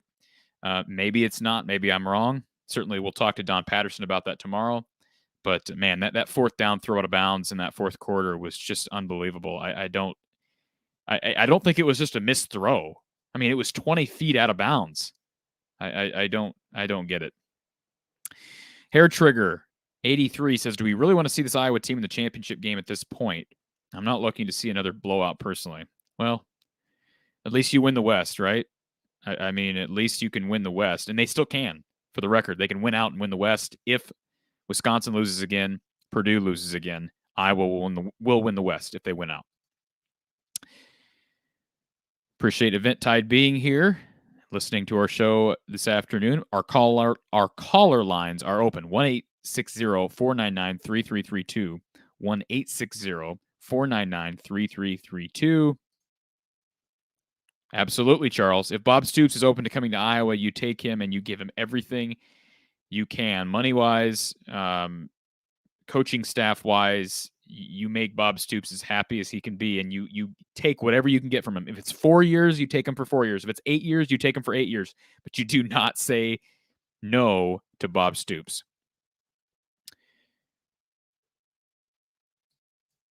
Bob Burke, appreciate you being here, Bob. Iowa has to get out of the Stone Age on offense. This was the best they could do off a bye week. Seriously? Yeah. I said the same thing, and I think a lot of other fans are saying the exact same thing, Bob. MC Legend, we got blown out in the Rose Bowl, not the championship game, but Stoops could turn Iowa into a dynasty. Clemson wasn't great before they got Dabo. Stoops would make this team think championship or bust. I don't know if you can reasonably say, well, so-and-so would turn this team into a dynasty. I think anybody could make that claim, right? With the right coach, if Clemson was able to do it with Dabo. Although Clemson does have the unique ability to have a recruiting base that is spectacular and not have to compete in the SEC. So there is that. And not really, they're competing with the SEC schools for recruiting. But again, from a competition standpoint, being in the ACC, I'd like to think that's advantageous. That's why I don't see them moving to the SEC. I think that's, I don't see that happening. But I do think, I do agree with a portion of this comment. To me, if you have Bob Stoops here, at least the idea that, hey, maybe we can compete for a Big Ten title every 2 or 3 years, that becomes a reality. And there's no reason why Iowa shouldn't be able to compete for a Big Ten title every couple of years. Do we realize that all that means is winning the West every 2 to 3 years? I mean, Wisconsin's been doing that. Even Northwestern, you could claim, is doing that. They're doing it more than Iowa has. Northwestern was just there last year. I can't stand. I really get frustrated with Iowa fans who defend the coaching staff and basically say, "Well, you can't argue 8 to 9 wins. Don't complain. It could always be worse." That's true, and I've said that as well. I said it earlier in the show. It could always be worse. The floor could be a lot lower. But this being satisfied with being good to average or average to good, that doesn't make any sense. You're putting a ceiling on your own team. I mean, what are we? I don't know where that mindset comes from. I'm assuming I guess that it comes from 23 years of 8 to 9 wins a year and just kind of this steady molding of a fan base. But I think it's okay to want more than 8 to 9 wins a year. I think it's okay. I'm not saying you're going to get it by hiring a new head coach, but it's okay to aim for that. And again, I think Iowa has the ability to be that type of a program where you can compete just every 2 to 3 years for a Big Ten title. It's possible. Hi Hawkeye says, I really thought Brian Ferentz would be like New Kirk, unpredictable on offense. Yeah, that didn't happen, did it? And New Kirk, that was just a funny little pet name. That hasn't stuck. A lot of those early on when people were calling him New Kirk, especially like 2017, 2018, Iowa ran a lot of special teams fakes. Those went away. We haven't seen those at all. We had one fake that I can remember the last couple of seasons, and it was this year. It was the Tory Taylor fake punt and throw for 3 yards on like 4th and 9. It was a stupid call. Kirk Ferentz called it stupid after the game, and then Iowa doesn't do it anymore. I'm not saying that you got to have the right time. It's got to be the right spot to do it. But that hasn't stuck. And I wonder how much of those fake plays on field goal formations and punt formations, I wonder how many of those were LeVar Woods. And, I don't know if that got shut down or if, Colton Rastetter was certainly well involved in game plans back then. Obviously, they don't have that trust in Tory Taylor or in Ryan Gersonde, the holder. I don't know. But the New Kirk concept really hasn't been a thing for at least 2 or 3 seasons in my mind. Dipper says you wouldn't have won with Clifford. I agree. That's all hindsight. It doesn't matter because they did win. But I agree. If I had to put money on it, I would have predicted that Iowa would have lost to Penn State had Sean Clifford finished that game. That's my thinking. All right. Bob Burke says the defense played their hearts out. Per usual, they need help from the other side of the ball. Absolutely. Charles Pinster, Brian Ferentz is on the hot seat. No, he is not. As much as I think maybe there's a reason to have that conversation, Brian Ferentz is not on the hot seat. And he will not be on the hot seat unless things get a lot worse, which, let's be honest, can they get much worse than what this offense is? Iowa's offense ranks like dead last in Power 5 scoring. Or in total offense, at least scoring. They've been assisted by the defense this season. But I was pretty putrid, and I still don't believe Brian Ferentz is on the hot seat. I don't believe he'll be on the hot seat until Kirk retires, like it or not. That's just how it is. Roger says he'd rather watch the grass grow than watch Brian Ferentz's offense. Not a bad analogy. How about High Hawkeye? 0 downfield passes, 0. Well, there were a couple. Petrus missed Nico Reganey on an overthrow. Was it second quarter? It's a bad overthrow again. And then, of course, they had a couple late downfield passes, specifically to Laporta. And of course, that one was from Alex Padilla. They took some shots, but not nearly what I wanted them to take, especially early, and especially when you're playing from behind and the opposing team realizes you have to take shots down the field. I mean, you're in a position where you're down 14-0 and you're forced to throw and abandon the run. That's not when you break tendency. You break tendency early on the first possession of the game. You don't take the ball after you get a great return from Charlie Jones on the first play of the game up to around midfield and go 3 and out with the run, pass, run. Or pass, run, pass, whatever it was. They went 3 and out with no ingenuity. Just the same offensive play calling that we see every week that does nothing. Or we saw a lot of Iowa running the ball on first and second down and making we like to call them manageable third downs. Well, then you give Spencer Petrus one shot with a subpar offensive line on the road against maybe the best defense in the country, one of the best defenses in the country, at least behind Georgia. I would have to say Wisconsin's probably in my top 3 nationally defensively. And you give him one chance, and repeatedly Iowa was not able to pick up that first down. So you have to throw some exotics in there. You have to break tendency earlier in downs, earlier in games, earlier in series. You cannot just continue to do the same thing over and over and over and over again. That's what Iowa does. We bang our head against the walls and expect things to change, expect to eventually break through. Jeff Campbell, they had their chance to huddle and regroup last week, did they not? Well, Hi Hawkeye says, the offense sucks so bad, not creative at all. Charles Pinster, his seat should be hot. Don't think he should be fired yet. I'm not going to speak on that specifically, whether I think it should or should not be, but it's not. I can tell you that. It's not at this point. And it's going to take a lot more. And I don't know. I don't know how much worse Iowa's offense can get. How much worse can it get? I mean, it's like dead last in the Power 5. How much worse can the offense get? But I still don't believe that Brian Ferentz is going to be on the hot seat. So call it what you want. I mean, that's just, again, that's my viewpoint on it.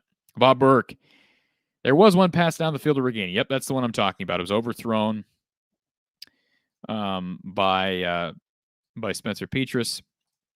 Hair Trigger says, kind of an ongoing issue with Iowa football. There's rarely any hot seat and way too much job security for these coaches. Leads to complacency. We can keep losing and keep our jobs. Sweet. Well, let's remember that there are coaching changes, but you notice they're never with the buddies or the family members of this team. And I'm not saying, again, that Brian should be fired. I'm not saying, I don't even want to bring up Kirk's son-in-law, who's a recruiting coordinator, but I talked about this earlier in the show. When you have good buddies and you have your son and your son-in-law on the staff, of course it's going to make it harder to make staff changes, even if they need to be made. That's just obvious, right? So yeah, they're going to be very, very slow to make a change there. Event title: Brian can't run the offense. How could he be in the running for managing the whole team as a head coach? Bingo. What has he done to what has Brian Ferentz done? Let's be honest. I mean, I don't hate Brian Ferentz, but what has he done to build a resume as a head coach? What has he done? Somebody tell me. Somebody call in. Somebody who's a Brian Ferentz supporter, call in and tell me what Brian Ferentz has done to make a claim to be the next head coach.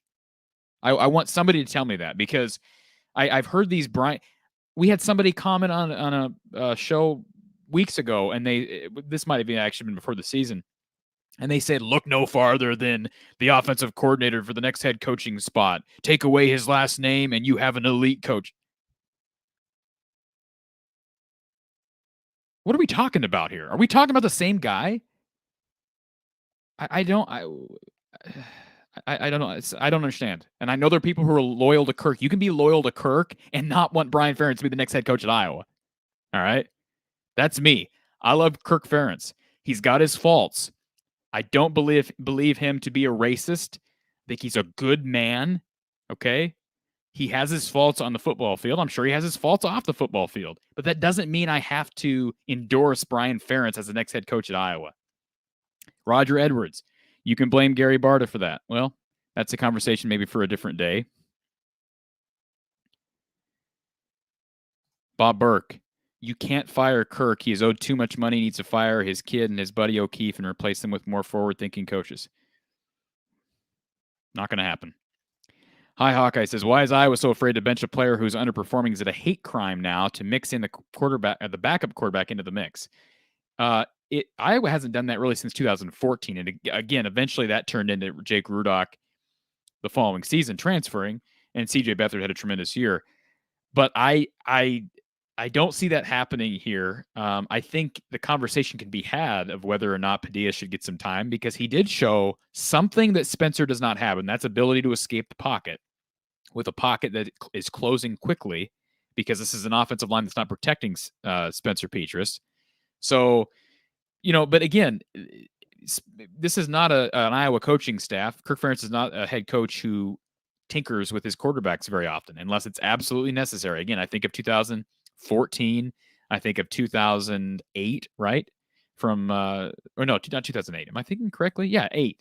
Christensen to Stanzi. So it does happen, but with Beathard and Rudock, I mean, they talked preseason prior to the 2013 season when they named Rudock the starter that the competition was really close between Beathard, Rudock, and Sokol. So it doesn't really surprise me that they ended up going with Beathard. It would surprise me if they ended up going with Padilla here because all we've heard is how far ahead Spencer was in front of Deuce Hogan and Alex Padilla. So I guess that's my thinking. I don't see a change. I'm not saying I'd be opposed to it.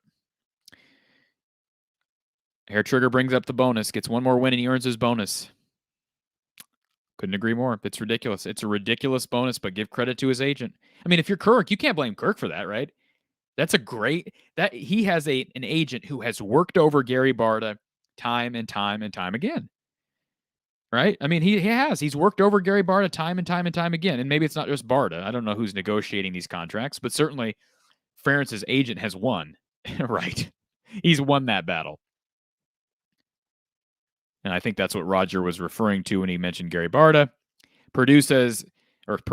Hi Hawkeye says Purdue uses 3 QBs. They do, but remember, they send those other 2 guys, especially the third, I can't remember the third quarterback that they use, but Plummer is not really used much in the passing game anymore anyways.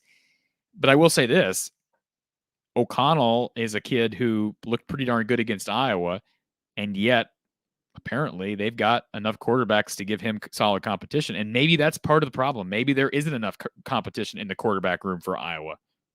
I think that's a fair discussion.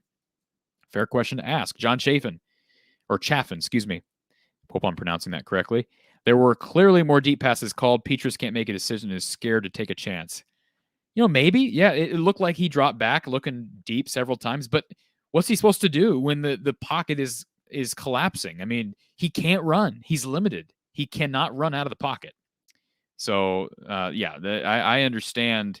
I understand John in that statement. But again, there's not much he can do. Appreciate the super chat from Dave Valensky. He says, as a Gopher fan, I watched this game with equal 8. I believe he meant hate for both teams. It all comes down to if you can't run the ball and rely on any of these quarterbacks that are in a vision race, you're not going to win the game. Well, Iowa actually ran the ball pretty well early on against Purdue. We talked about the 5.7 yard per carry average for Tyler Goodson in the first half last week. And but again, it's feast or famine with this run game. And I'll tell you, if Kirk Ferentz, and he won't do this because he's a former offensive line coach himself, but if Kirk Ferentz wants to learn from someone, I'll learn from another Big Ten program who runs a football effectively. It's Minnesota. I'll give you that, Dave. Freaking Minnesota, man. Continuing to lose. They continue to lose their best running backs, and yet they continue to find a way to reload and win. Give PJ Fleck credit. I don't love the guy, but man, that guy knows how to breed a run game. Whoever his position, I don't even know who the running backs coach and the offensive line coach is for Minnesota. But, man, they do a good job with their guys. And obviously you could say the same thing about Wisconsin, right? I mean, that Allen kid's 17 years old.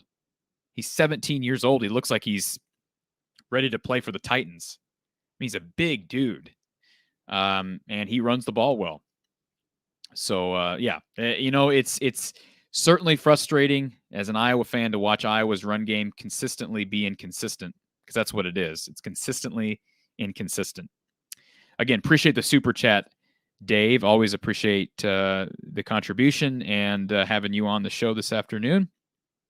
Hi, Hawkeye says, Iowa football is so beta male. Maybe I don't. Oh, I get you. I get you. He makes a comparison. Every time it looks like we might be alpha male, we literally poop our pants. That might be the comment of the day. Appreciate that from Hi Hawkeye. Yep, it is frustrating. Hair Trigger spouting off still. Steve's same thing. Richard, it's good to see you here this afternoon, despite the circumstances. The defense wasn't that bad, Richard. I mean, let's be honest. I know they gave up 27 points, but the offense turned the ball over 3 times. Well, the special teams, the Max Cooper fumble was a third one, but the offense and special teams turned the ball over 3 times down in their own red zone. I mean, what are you going to do? I mean, again, this defense is pretty good. The defensive line is not as good as we hoped or we thought. Secondary is still very good. Linebackers are still very good. I would say the safeties are playing well. That's pretty much what we expected, right? Preseason, we expect the defense to be pretty darn good. The defensive line might be a little behind, but still, good enough to hold teams in check. And that's exactly what they're doing. The problem is not on defense. Now, John does say you got to try Padilla. We have won despite Petrus, or at least him playing barely average to below average play. I'm open to that conversation, John. I'm open to that conversation now. I'm a Spencer Petrus fan. I like Spencer. I think he's a good kid. I think he's got a pretty accurate arm at times, but he's regressed these last few games, and maybe it's getting into his head mentally. Certainly, Wisconsin's not an easy team to play against, especially throwing the football with that pass rush.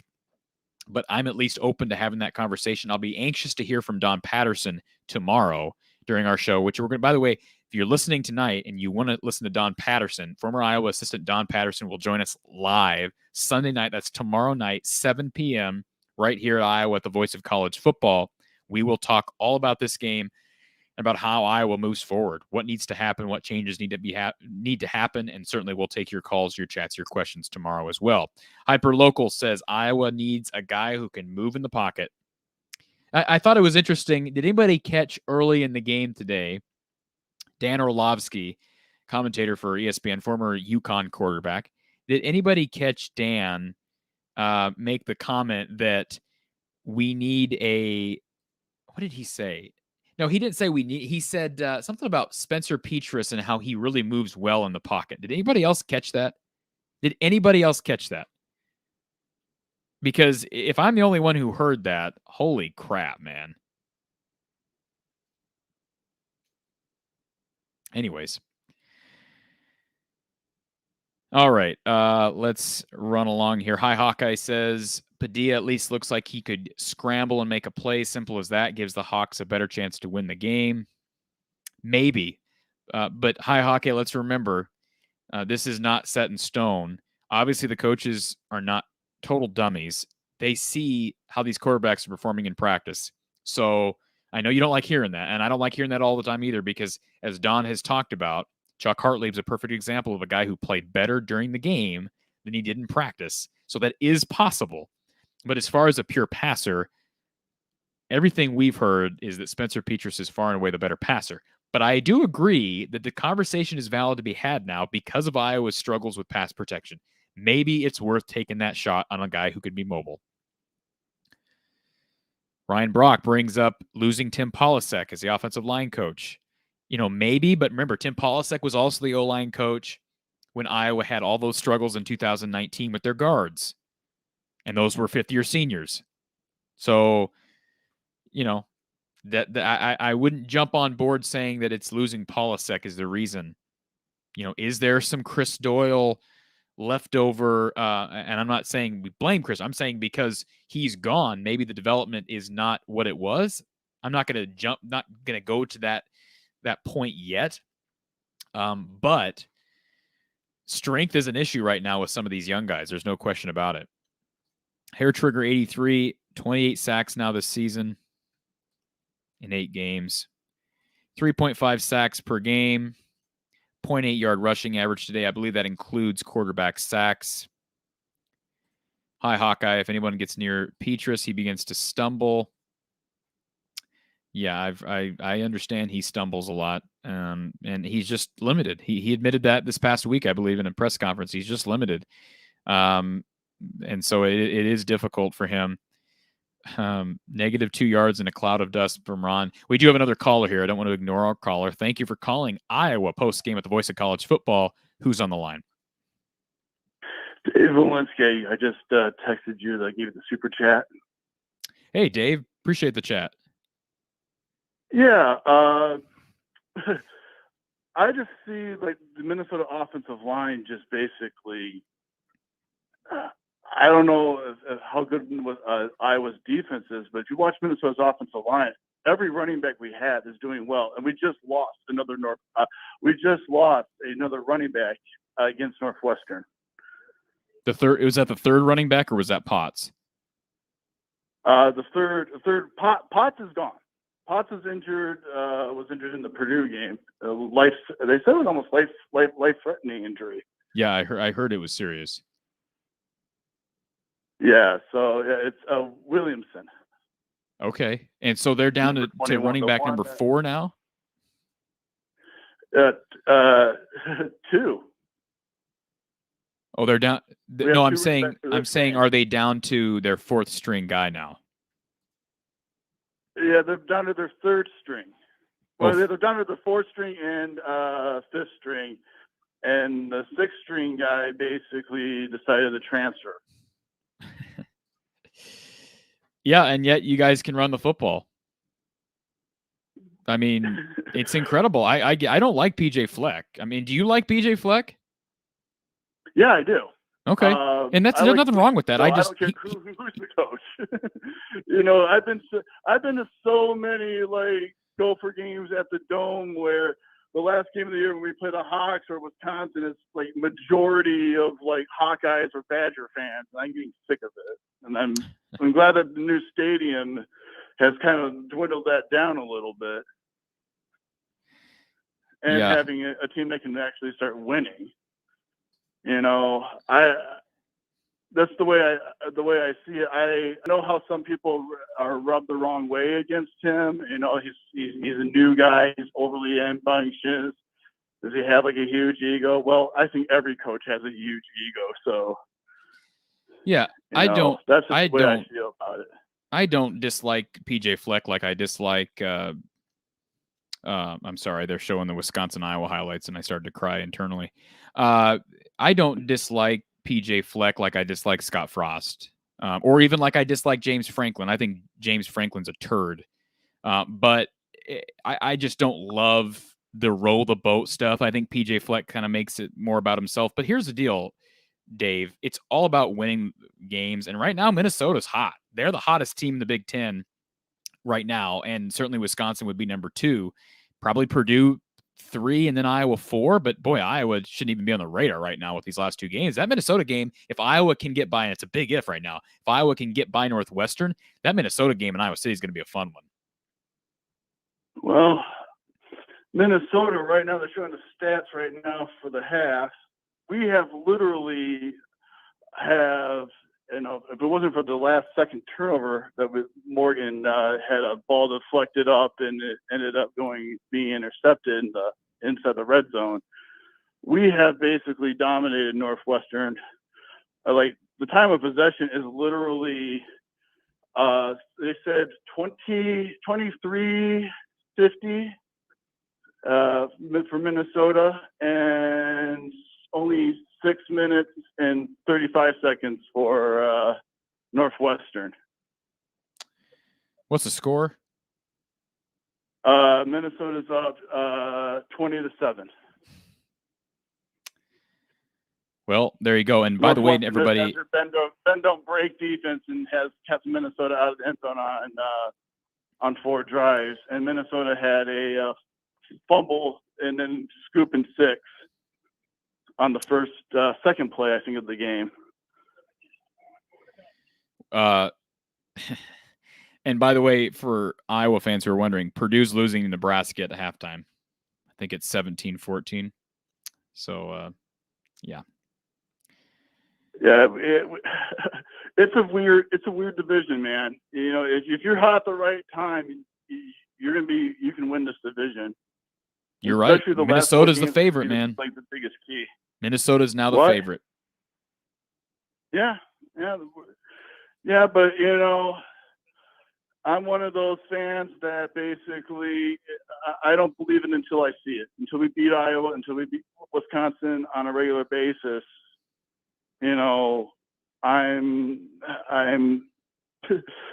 one of those fans that basically I know the history between those 2 programs. I think we only won since '91. We've only won 8 games against Iowa, and we've only won 6 against Wisconsin. So that tells you the dominance that we've been totally dominated the last couple of years.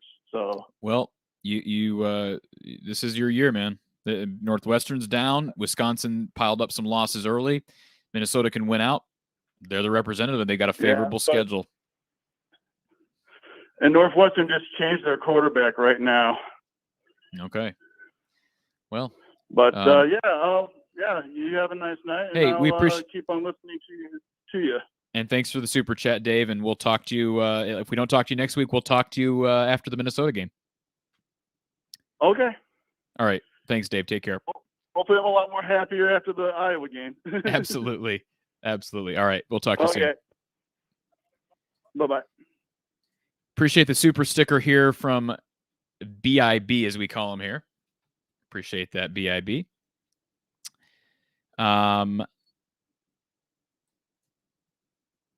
Matthew Hart asks, do you think this is a big enough wake-up call that something needs to change, or we're going to be the same old Hawkeyes through this? This is not a wake-up call, okay? 2 weeks ago was a wake-up call, Matthew, sorry, if I was presumptuous there. 2 weeks ago was a wake-up call. When you lose to Purdue by 17 at home, as the number 2 team in the country, that's a wake-up call. This was the same crap that we see against Wisconsin year in and year out. So I don't believe it's a wake-up call. I believe they'll do the same thing moving forward. This will be the same team moving forward. Now, I did make a prediction prior to the game. I said, watch out, and if anybody caught this, hopefully you give me some credit for it. I did predict that Keegan Johnson would get a lot of targets. I think he led the team in targets today. So I guess I was right about that. The problem was they didn't get the ball to him nearly enough, especially over the top. I'd like to see more deep balls to Keegan Johnson. It hasn't happened. Hyperlocal says we have to go up tempo. Maybe that's a solution, or not a solution, but something to think about. Appreciate this, and I am behind on the chats here, but Richard says prayers for your friend Cory. He's talking about Matt Spitzley, who we talked about earlier, who's currently in the University of Iowa hospitals after suffering from a stroke. BIB says, buy a beer on me if that will even cover it. I think he's referring to the super sticker. So, again, thank you, BIB. And I'm not a beer guy, but maybe a little whiskey tonight will be nice. So, Event Tide says, you aren't ranting too much. Just put all the frustration we're feeling out there. It's a support group setting. Appreciate that. And again, thank you, BIB here, talking about prayers for Matt and his recovery. Certainly, we encourage that. And again, if you didn't catch it earlier, this is our link to the story of a good friend of mine. And this has nothing to do with Iowa football, just for the record. But it's a story you can read about a good friend of mine. It kind of puts things in perspective. We talked about that earlier. Healthy guy, 44 years old, had a massive stroke a week ago today and is dealing with recovery now. And it's going to be a months-long process, if not longer. So that's what everybody's referring to here in the chat. And again, if you want to read about that story or even donate towards his GoFundMe for him and his family, visit storycounty.news. I believe it's the second or third story down. You read about Matt Spitzley and the tragedy that happened a week ago. Hair Trigger says the last time Iowa won the Big Ten title outright. Well, they win it outright in 2002. I don't remember.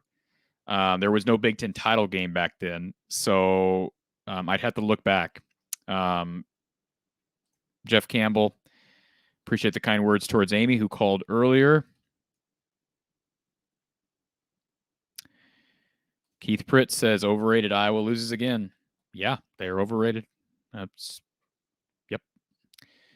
Hyperlocal. We had 2 weeks to prepare.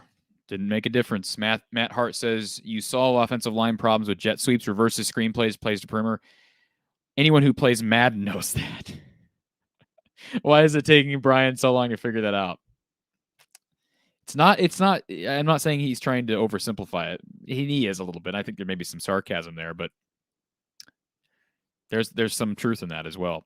Richard says Bob Stoops or Mark Stoops could come in after Kirk retires. Again, appreciate the kind words from Jeff here. Nate Collins, no quarterback can expect 5 to 7 seconds. He needs to have it out within 3 to 4. That's true.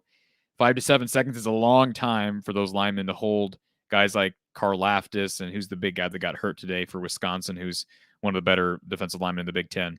Yeah, they need to allow 3 to 4 seconds, but right now they're not doing that. The pocket's collapsing, and so it just exaggerates and inflates the issues we already have at the quarterback position. And so, and High Hawkeye likes the comment from Matt Hart. Best comment of the day. He says even young children can play video games and figure it out. John just says that the game is so fast for Spencer, he can't process it. A lot of people can't do it. That's why it's the hardest position in sports. They know what they have with him. Time to try Padilla or Hogan. It's a valid conversation, and I will talk about it this week. We're going to talk about it with Don tomorrow. I don't think that discussion is invalid. Nate says Petras has a complete lack of pocket awareness, never steps up in the pocket. When he has to leave the pocket, he might as well just fall down because he is getting sacked. I wouldn't say his complete lack of pocket awareness. He just doesn't know what to do when the pocket collapses. I mean, he knows when he's getting pressured, and oftentimes he'll either throw the ball away too early or hold the ball too late and take a sack. But the problem is, too, Nate, he doesn't have the ability to move. So he can't scramble and get those yards. And stepping up in the pocket, though, that's a simple coaching thing where, look, you've got to be able to teach your quarterbacks how to step up in the pocket when the pressure comes around the edges on those tackle positions. You've got to be able to step up in the pocket and make a play. We see guys like Tom Brady and Aaron Rodgers. They are the epitome of doing that. Now, these guys are Hall of Famers. I get it. But this is not a complicated thing here. Like, I understand the frustration from Nate. Absolutely. Terrell, or maybe I'm not pronouncing that correctly. Terrell Summage, Iowa always going to be mediocre at best. They don't have to be.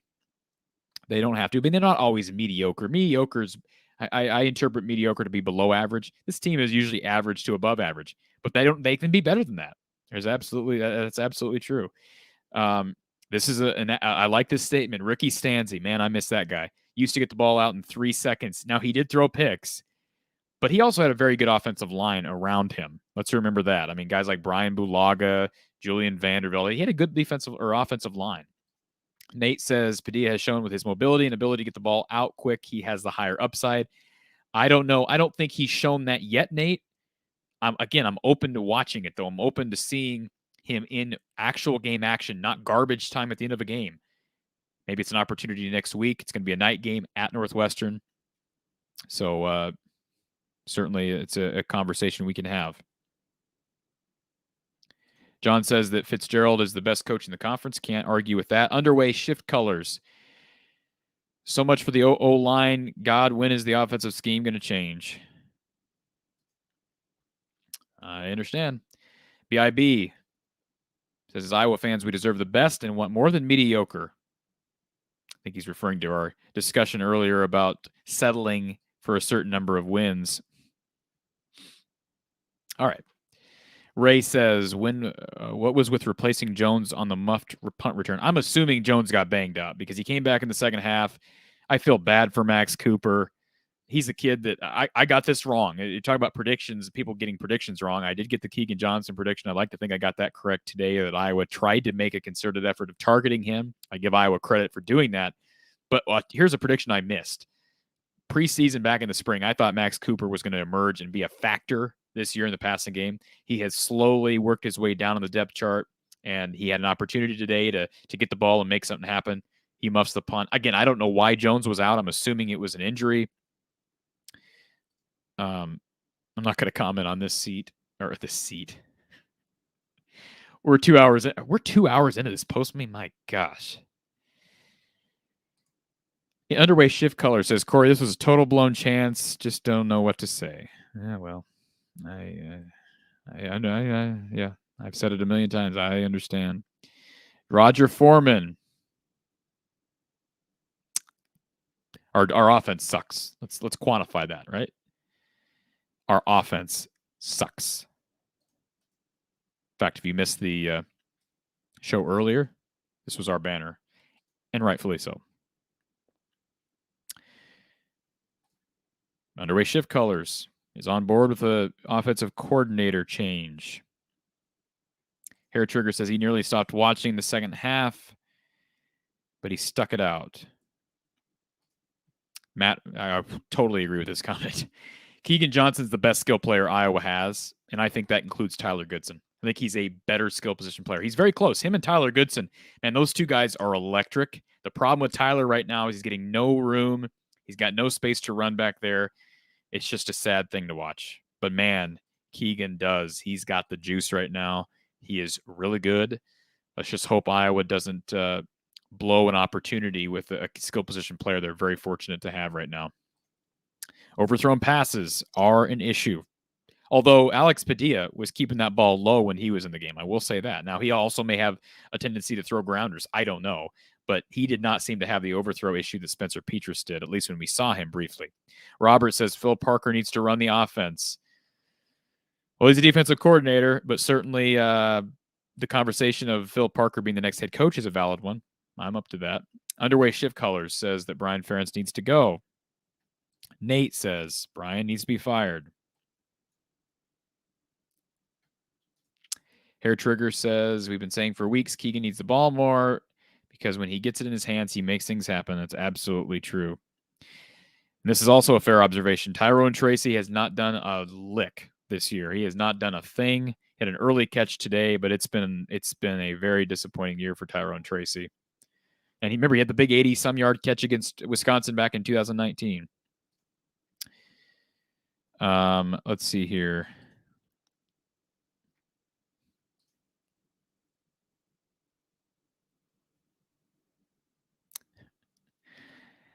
I might be missing something here. Hi, Hawkeye says, who can stand up for Brian? Even Brian's mom is on hold because she is sick of his trash play.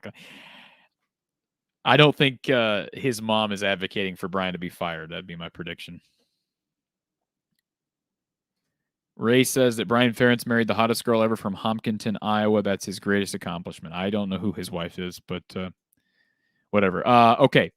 Nate says Tracy is good. Petras hates throwing more than 5 yards down the field outside the hashes. David, I try to be as positive as I can be and have been throughout the years, but I think it's time to thank the coach for everything they've done for the school and the fans, but it's time to make a change. That you have a right to that. You have a right to that opinion, David. I'm not going to argue it. I'm not going to endorse it. You have a right to feel that way, just like I have had a right to say earlier in the year when Jordan Bohannon, I know we're talking basketball for a second, when he was considering coming back, I said, I believe it's time to move on. And it's not that I hate Jordan Bohannon. I just thought it was time to move on. I understand where David's coming from here with the coaching staff, and I do love Kirk Ferentz, and it sounds like David appreciates Coach Ferentz, and you don't want Coach Ferentz to leave on a wrong note. I'm not saying it's time to fire him. I'm not saying that. It sounds like David is at least advocating for a change, but I understand where he's coming from for people who are especially frustrated after these last 2 weeks.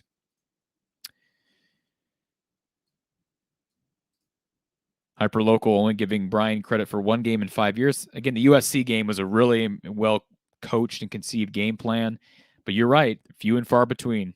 Few and far between. See a spark in how Padilla plays ball. He played well when he was in there. Nate says when you have 13 yards and a half, it's a must-change situation. Yeah, must change something situation. CK16, do you see a route that Kurt goes to AD and Stoops or Parker takes over head coach? I don't believe Kirk wants to be the AD at Iowa. I don't have any reason to believe that he wants to be an athletic director, let alone at Iowa. And I'll just say this, CK16, if Kirk Ferentz ends up being the AD at Iowa, which again, I don't believe that will happen. Obviously, Brian Ferentz is the only, I mean, I don't know what scenario is there where Kirk Ferentz takes over as the AD and then Brian Ferentz is not the head coach. Like, I don't see how that could happen. I would be okay with that happening. I'd be fine with Kirk Ferentz being the AD and Stoops or Parker taking over as head coach, but I don't know how that would work logistically, and I don't believe Kirk Ferentz wants to be an athletic director. Not from what I've heard, at least. I haven't asked Dave that question personally, or Kirk that question personally.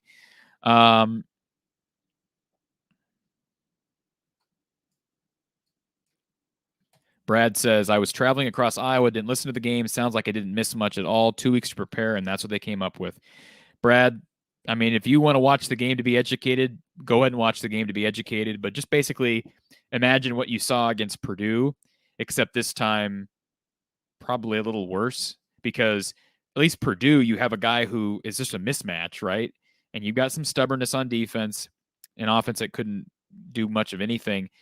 This was turnovers just kind of derailing things early. I mean, Purdue, the turnovers kind of happened late during garbage time. This was repeated sloppy play. Iowa fumbling the ball down at their own goal line. You got Max Cooper muffing the punt. You've got, wasn't there a, am I missing one here? There's a turnover somewhere that I'm missing. Oh, the strip sack.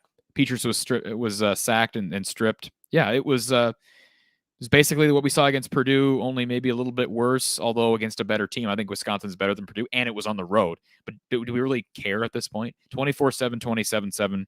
They lost both games by a lot. Nate says, Peters doesn't understand the pocket. Keeps going backward, gives the tackles no chance to protect him. Hyperlocal, Tyler Goodson not hitting holes hard. Hair Trigger, you don't got to apologize. You can voice whatever you want to voice. I understand being annoyed. I understand it. Mr. Sato says, Peters has the classic $1 million arm, 10-cent brain. Well, I don't know I don't know that that's fair. Let's understand that these coaches are here to develop these kids, and Spencer's doing his best. Okay, I'm not saying he's above criticism, but to say he's got a 10-cent brain is a little bit, I think, going too far. I think we can keep it civil, especially towards student athletes, and a kid who seems to be as nice and intelligent. Spencer seems like he's an intelligent kid, but it doesn't always translate the way we want it to on the football field. Underway shift colors. It is disappointing with a team that has as much potential as Iowa has. Our defense gets put in horrible positions by the offense. It's absolutely true. BIB, why is there 2 chats open? You have another chat open. We are simulcasting, BIB. We are simulcasting to 3 channels. We're simulcasting to the Iowa channel, to the Big Ten channel, and to Mark Rogers' Voice of College Football channel. So right now, I'll give you the numbers. Got 102 people on live with us right now.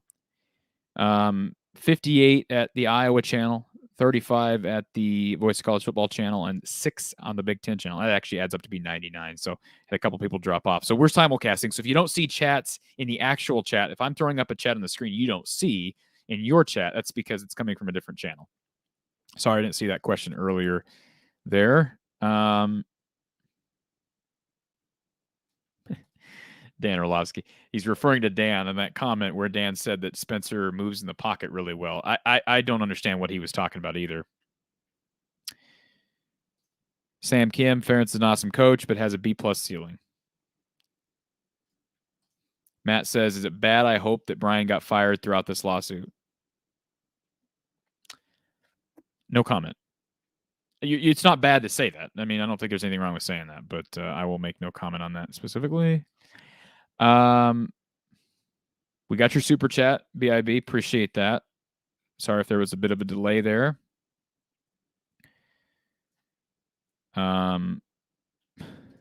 Yes, I did say this. James Franklin's a turd. I did say that. All right. That's a true statement. I did say it. I'll own it. And let's see. I don't know if this is a separate super sticker from BIB. If it is, thank you.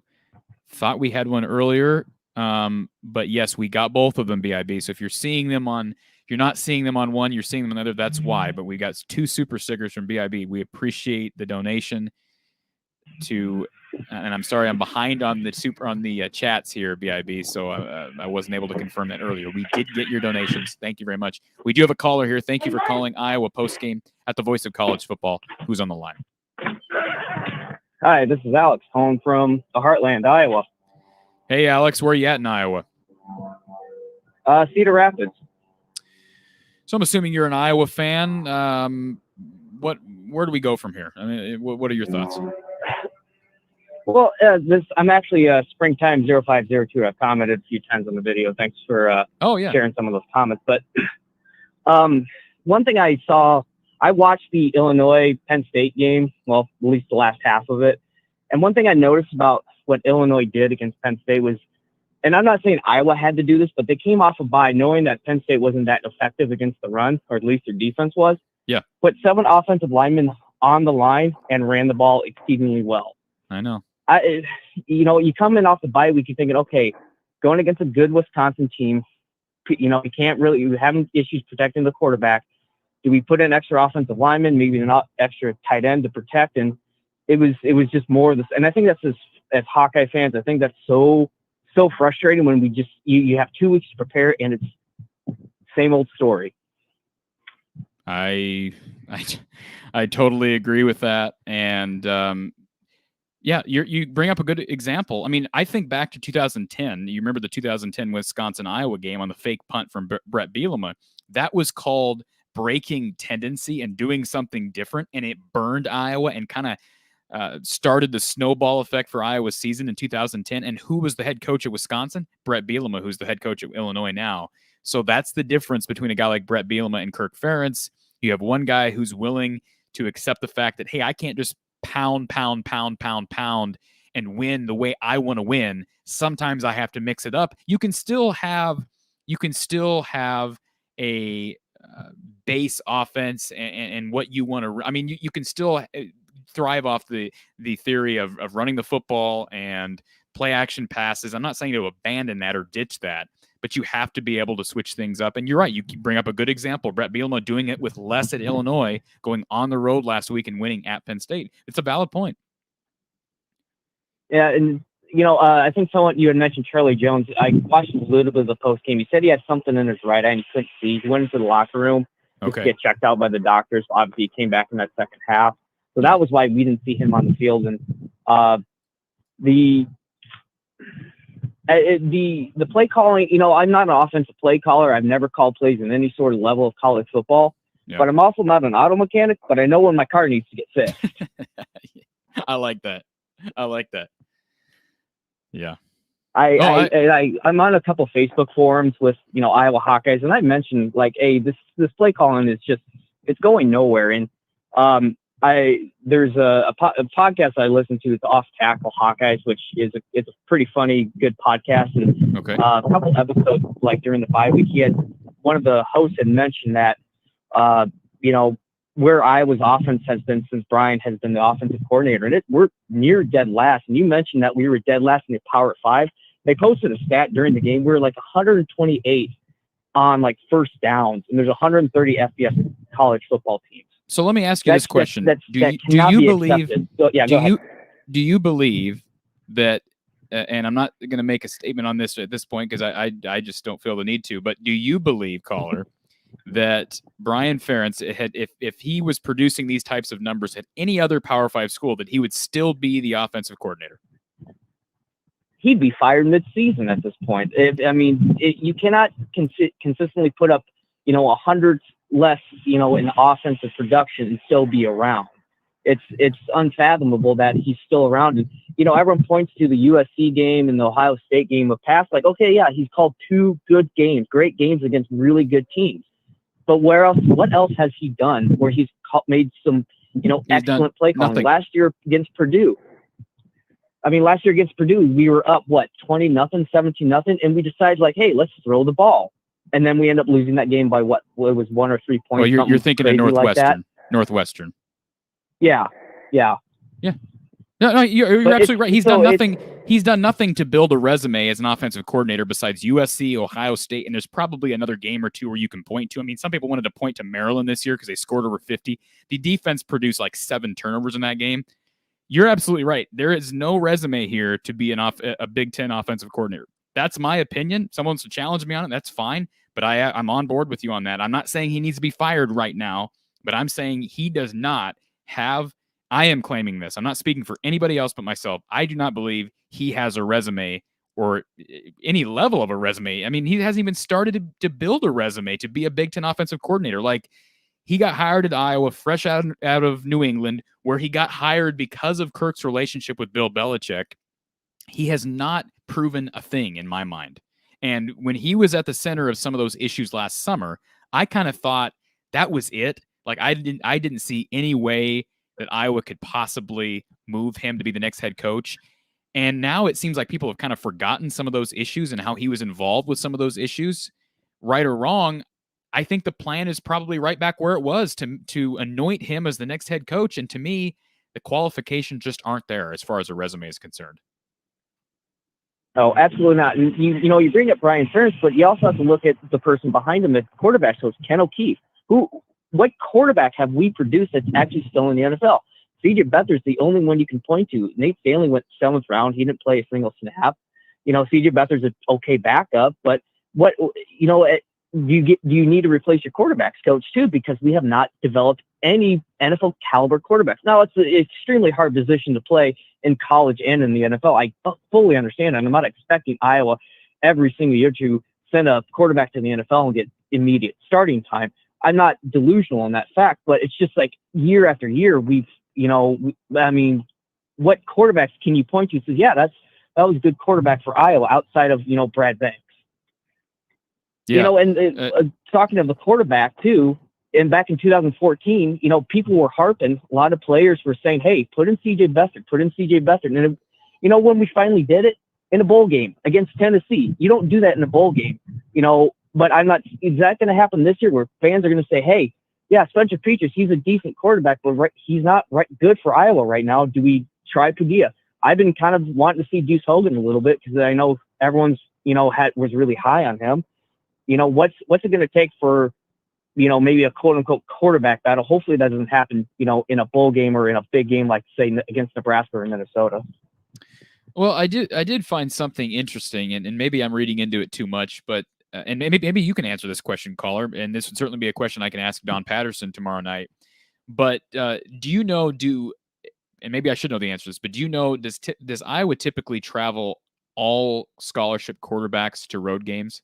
Do all of them typically travel? I know obviously Padilla was in there, and I believe I saw Deuce Hogan. I can't think of the fourth. Yeah, brief. They didn't focus in on him, but he was kind of in the background.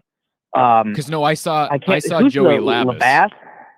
Yeah, Labas. Labas. Yep. I don't think I saw him. I don't know what number he wears, but I saw him. But I know I saw Hogan on the sideline. Yeah, I did see him on the sideline. He was wearing the red hat that the quarterbacks wear on the sidelines. But I mean, obviously Padilla was there, but I didn't see Labas. I think it's the fourth string quarterback in there as well. I didn't see him on the road, but I don't know what number he wears. He was there. The entire sideline, you can't see all the numbers. Oh, Labas was there? Yep, he was there. That's why I asked you, because I didn't see Hogan, but I did see Joey Labas. Yep. Yeah, I saw Hogan there. Maybe I'm confusing him with Labas too. So, but yeah. So as far as I know, yeah, they travel with most of their quarterbacks. I don't see why they wouldn't. Yeah, well, and that's what I was wondering, because I did not see Hogan, so I wondered if maybe Joey had jumped Deuce, but I doubt that. But certainly Alex Padilla is clearly the backup right now. And I think you've got fans, fans want Deuce for some reason. And I understand that there was a lot of hype around him out of high school. But if you're going to turn to somebody, doesn't it have to be Alex Padilla at this point? Don't you have to kind of give him a shot? You can't just say, well, we're going to put in our third string quarterback because he had a lot of hype in high school. Like, Alex has obviously earned the backup spot.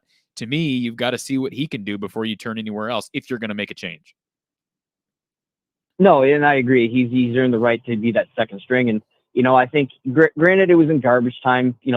Wisconsin had his probably second string, and they were mostly playing prevent. But, again, that doesn't, they were still getting through our offensive line, who had most of our starters still out there playing. But he was able to escape the pocket and, hit a really nice pass to Laporta. I'm saying, and I point to that, it's like, this is what we need. Spencer, they made a comment when Spencer was in the shotgun. He took a couple steps drops, and he said he needs to step up in the pocket a little more, because those guys on the outside get against their tackles are going to swing back around, and that's how we got the strip sack and a couple of those sacks, is because he doesn't take one or two steps up in the pocket and deliver that ball. That's one big knock on Petras that I've had against him, is that he's everyone says it, he's a statue. He doesn't move. I know he had a a run where the pocket collapsed and he ran for like, 3 or 4 yards. One Yeah. play out of, the couple that he's done, Oh. is the 20 or 40 that he's dropped back to pass. You can't say, oh, that one play is, why we need to keep him in, because he's not a more mobile quarterback. It's like Bryant. He's had 2 good games. Well, how many games, 2 good games against good teams, but out of the X many teams he's played, he's had 2. Those are outliers, not the norm. Yeah, I totally agree with you. And the thing about it here is you brought up an interesting point as far as Brian is concerned. And I see a chat here in our group chat, if you will. Hyperlocal says when a team is number 2 in the country and 128th in offense, that calls for a midseason firing. That should have nothing to do with where you are in the AP rankings. But I agree, that's a putrid number.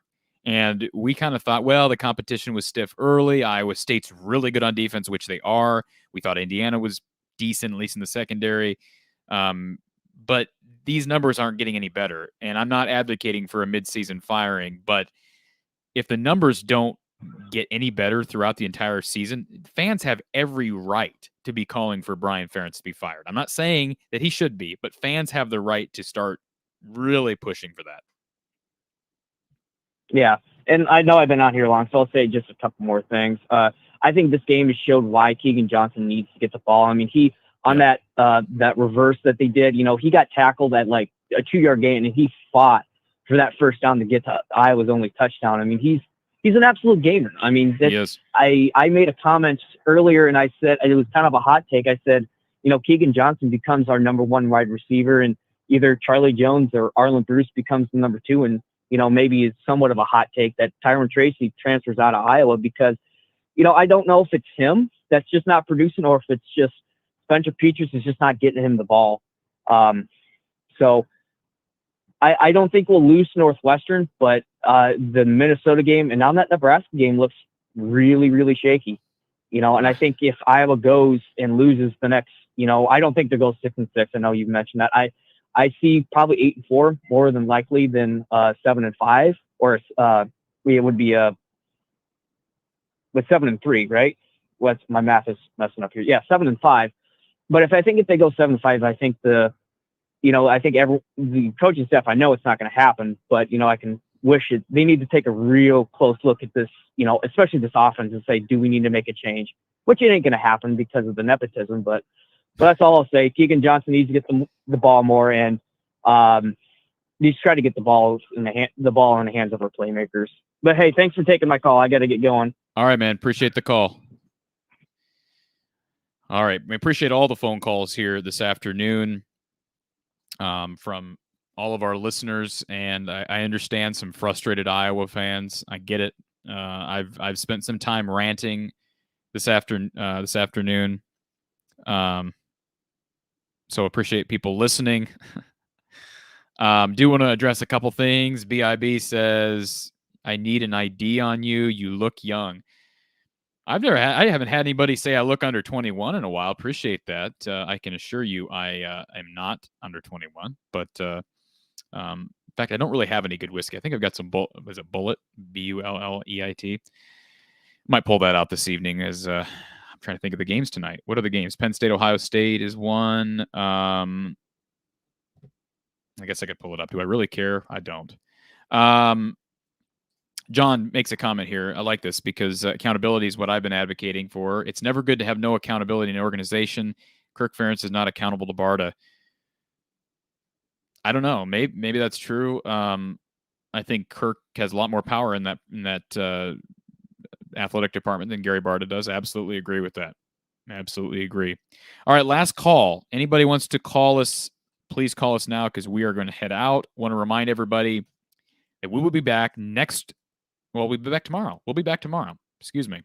We will be back tomorrow night, 7 p.m. Iowa time, 7 p.m. Central time with Coach Don Patterson. We're going to talk about everything. We're talking about Iowa, Wisconsin. We're going to talk about Iowa Northwestern, and we're going to talk about how Iowa fixes these offensive issues. Can Iowa fix the offensive issues? We're going to talk with Coach Don Patterson tomorrow Let me pop up a banner here so everybody can be reminded. That's tomorrow, October 31st, 7 p.m. Central Time, right here. A special edition of Iowa Live with former Iowa assistant coach Don Patterson. We'll be talking Iowa football and taking your calls as always. I do want to throw this out. I've thrown it out. If you get tired of hearing me say this, I apologize. But we're still trying to get a read on interest in Iowa basketball postgame shows. If you're enjoying the content here at Iowa at the Voice of College Football, let us know if you'd like a basketball postgame show for Iowa basketball this season. I know there's not nearly as much hype around Fran's guys this season, but as last season in comparison. But we are considering having an Iowa live postgame show following Iowa basketball games this fall. So if you're interested in this, please let us know in the comments.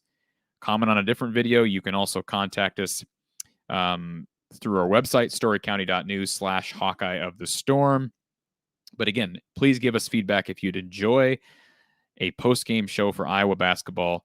Let us know so we can, again, get a read on everybody and get that set up, because I think it's a good idea, but we need everybody else. You are the guys you're the people that make this show happen and make it go. So, again, appreciate, and this is exactly what we want, this type of response so that we can have some confidence moving forward. So, appreciate all the calls. Appreciate all the chats this afternoon. I know it's been a difficult day. Again, Iowa losing to Wisconsin 27-7. The 29-game streak of allowing less than 25 points is over for Iowa, and rightfully so. All right, it's not really the defense, but the offense has been so bad that, as we said earlier, the offense has been putrid. It's fitting that streak would end. Again, if you haven't already, follow us on YouTube, Twitter, and Facebook, From the Hawkeye of the Storm. Of course, we are working in conjunction with Mark Rogers, the voice of college football. But if you'd like the content this evening, this afternoon, and you want coverage throughout the week, follow From the Hawkeye of the Storm on YouTube. Our weekly podcast, Brada's Branded Thoughts. In case you didn't know, that's my last name. Brada's Branded Thoughts on YouTube. Also on Spotify, Anchor, Apple, Google, and more. And again, follow us on Twitter and Facebook. Also, we release our weekly picks Friday nights. So our weekly college football picks are released Friday nights. You can access those through Spotify, Google, Anchor, Apple, YouTube, all of the above. And again, we appreciate the support. So again, thank you for joining us. We'll be back tomorrow night talking with Don Patterson here at the Voice of College Football for a special edition of Iowa Live. Take care.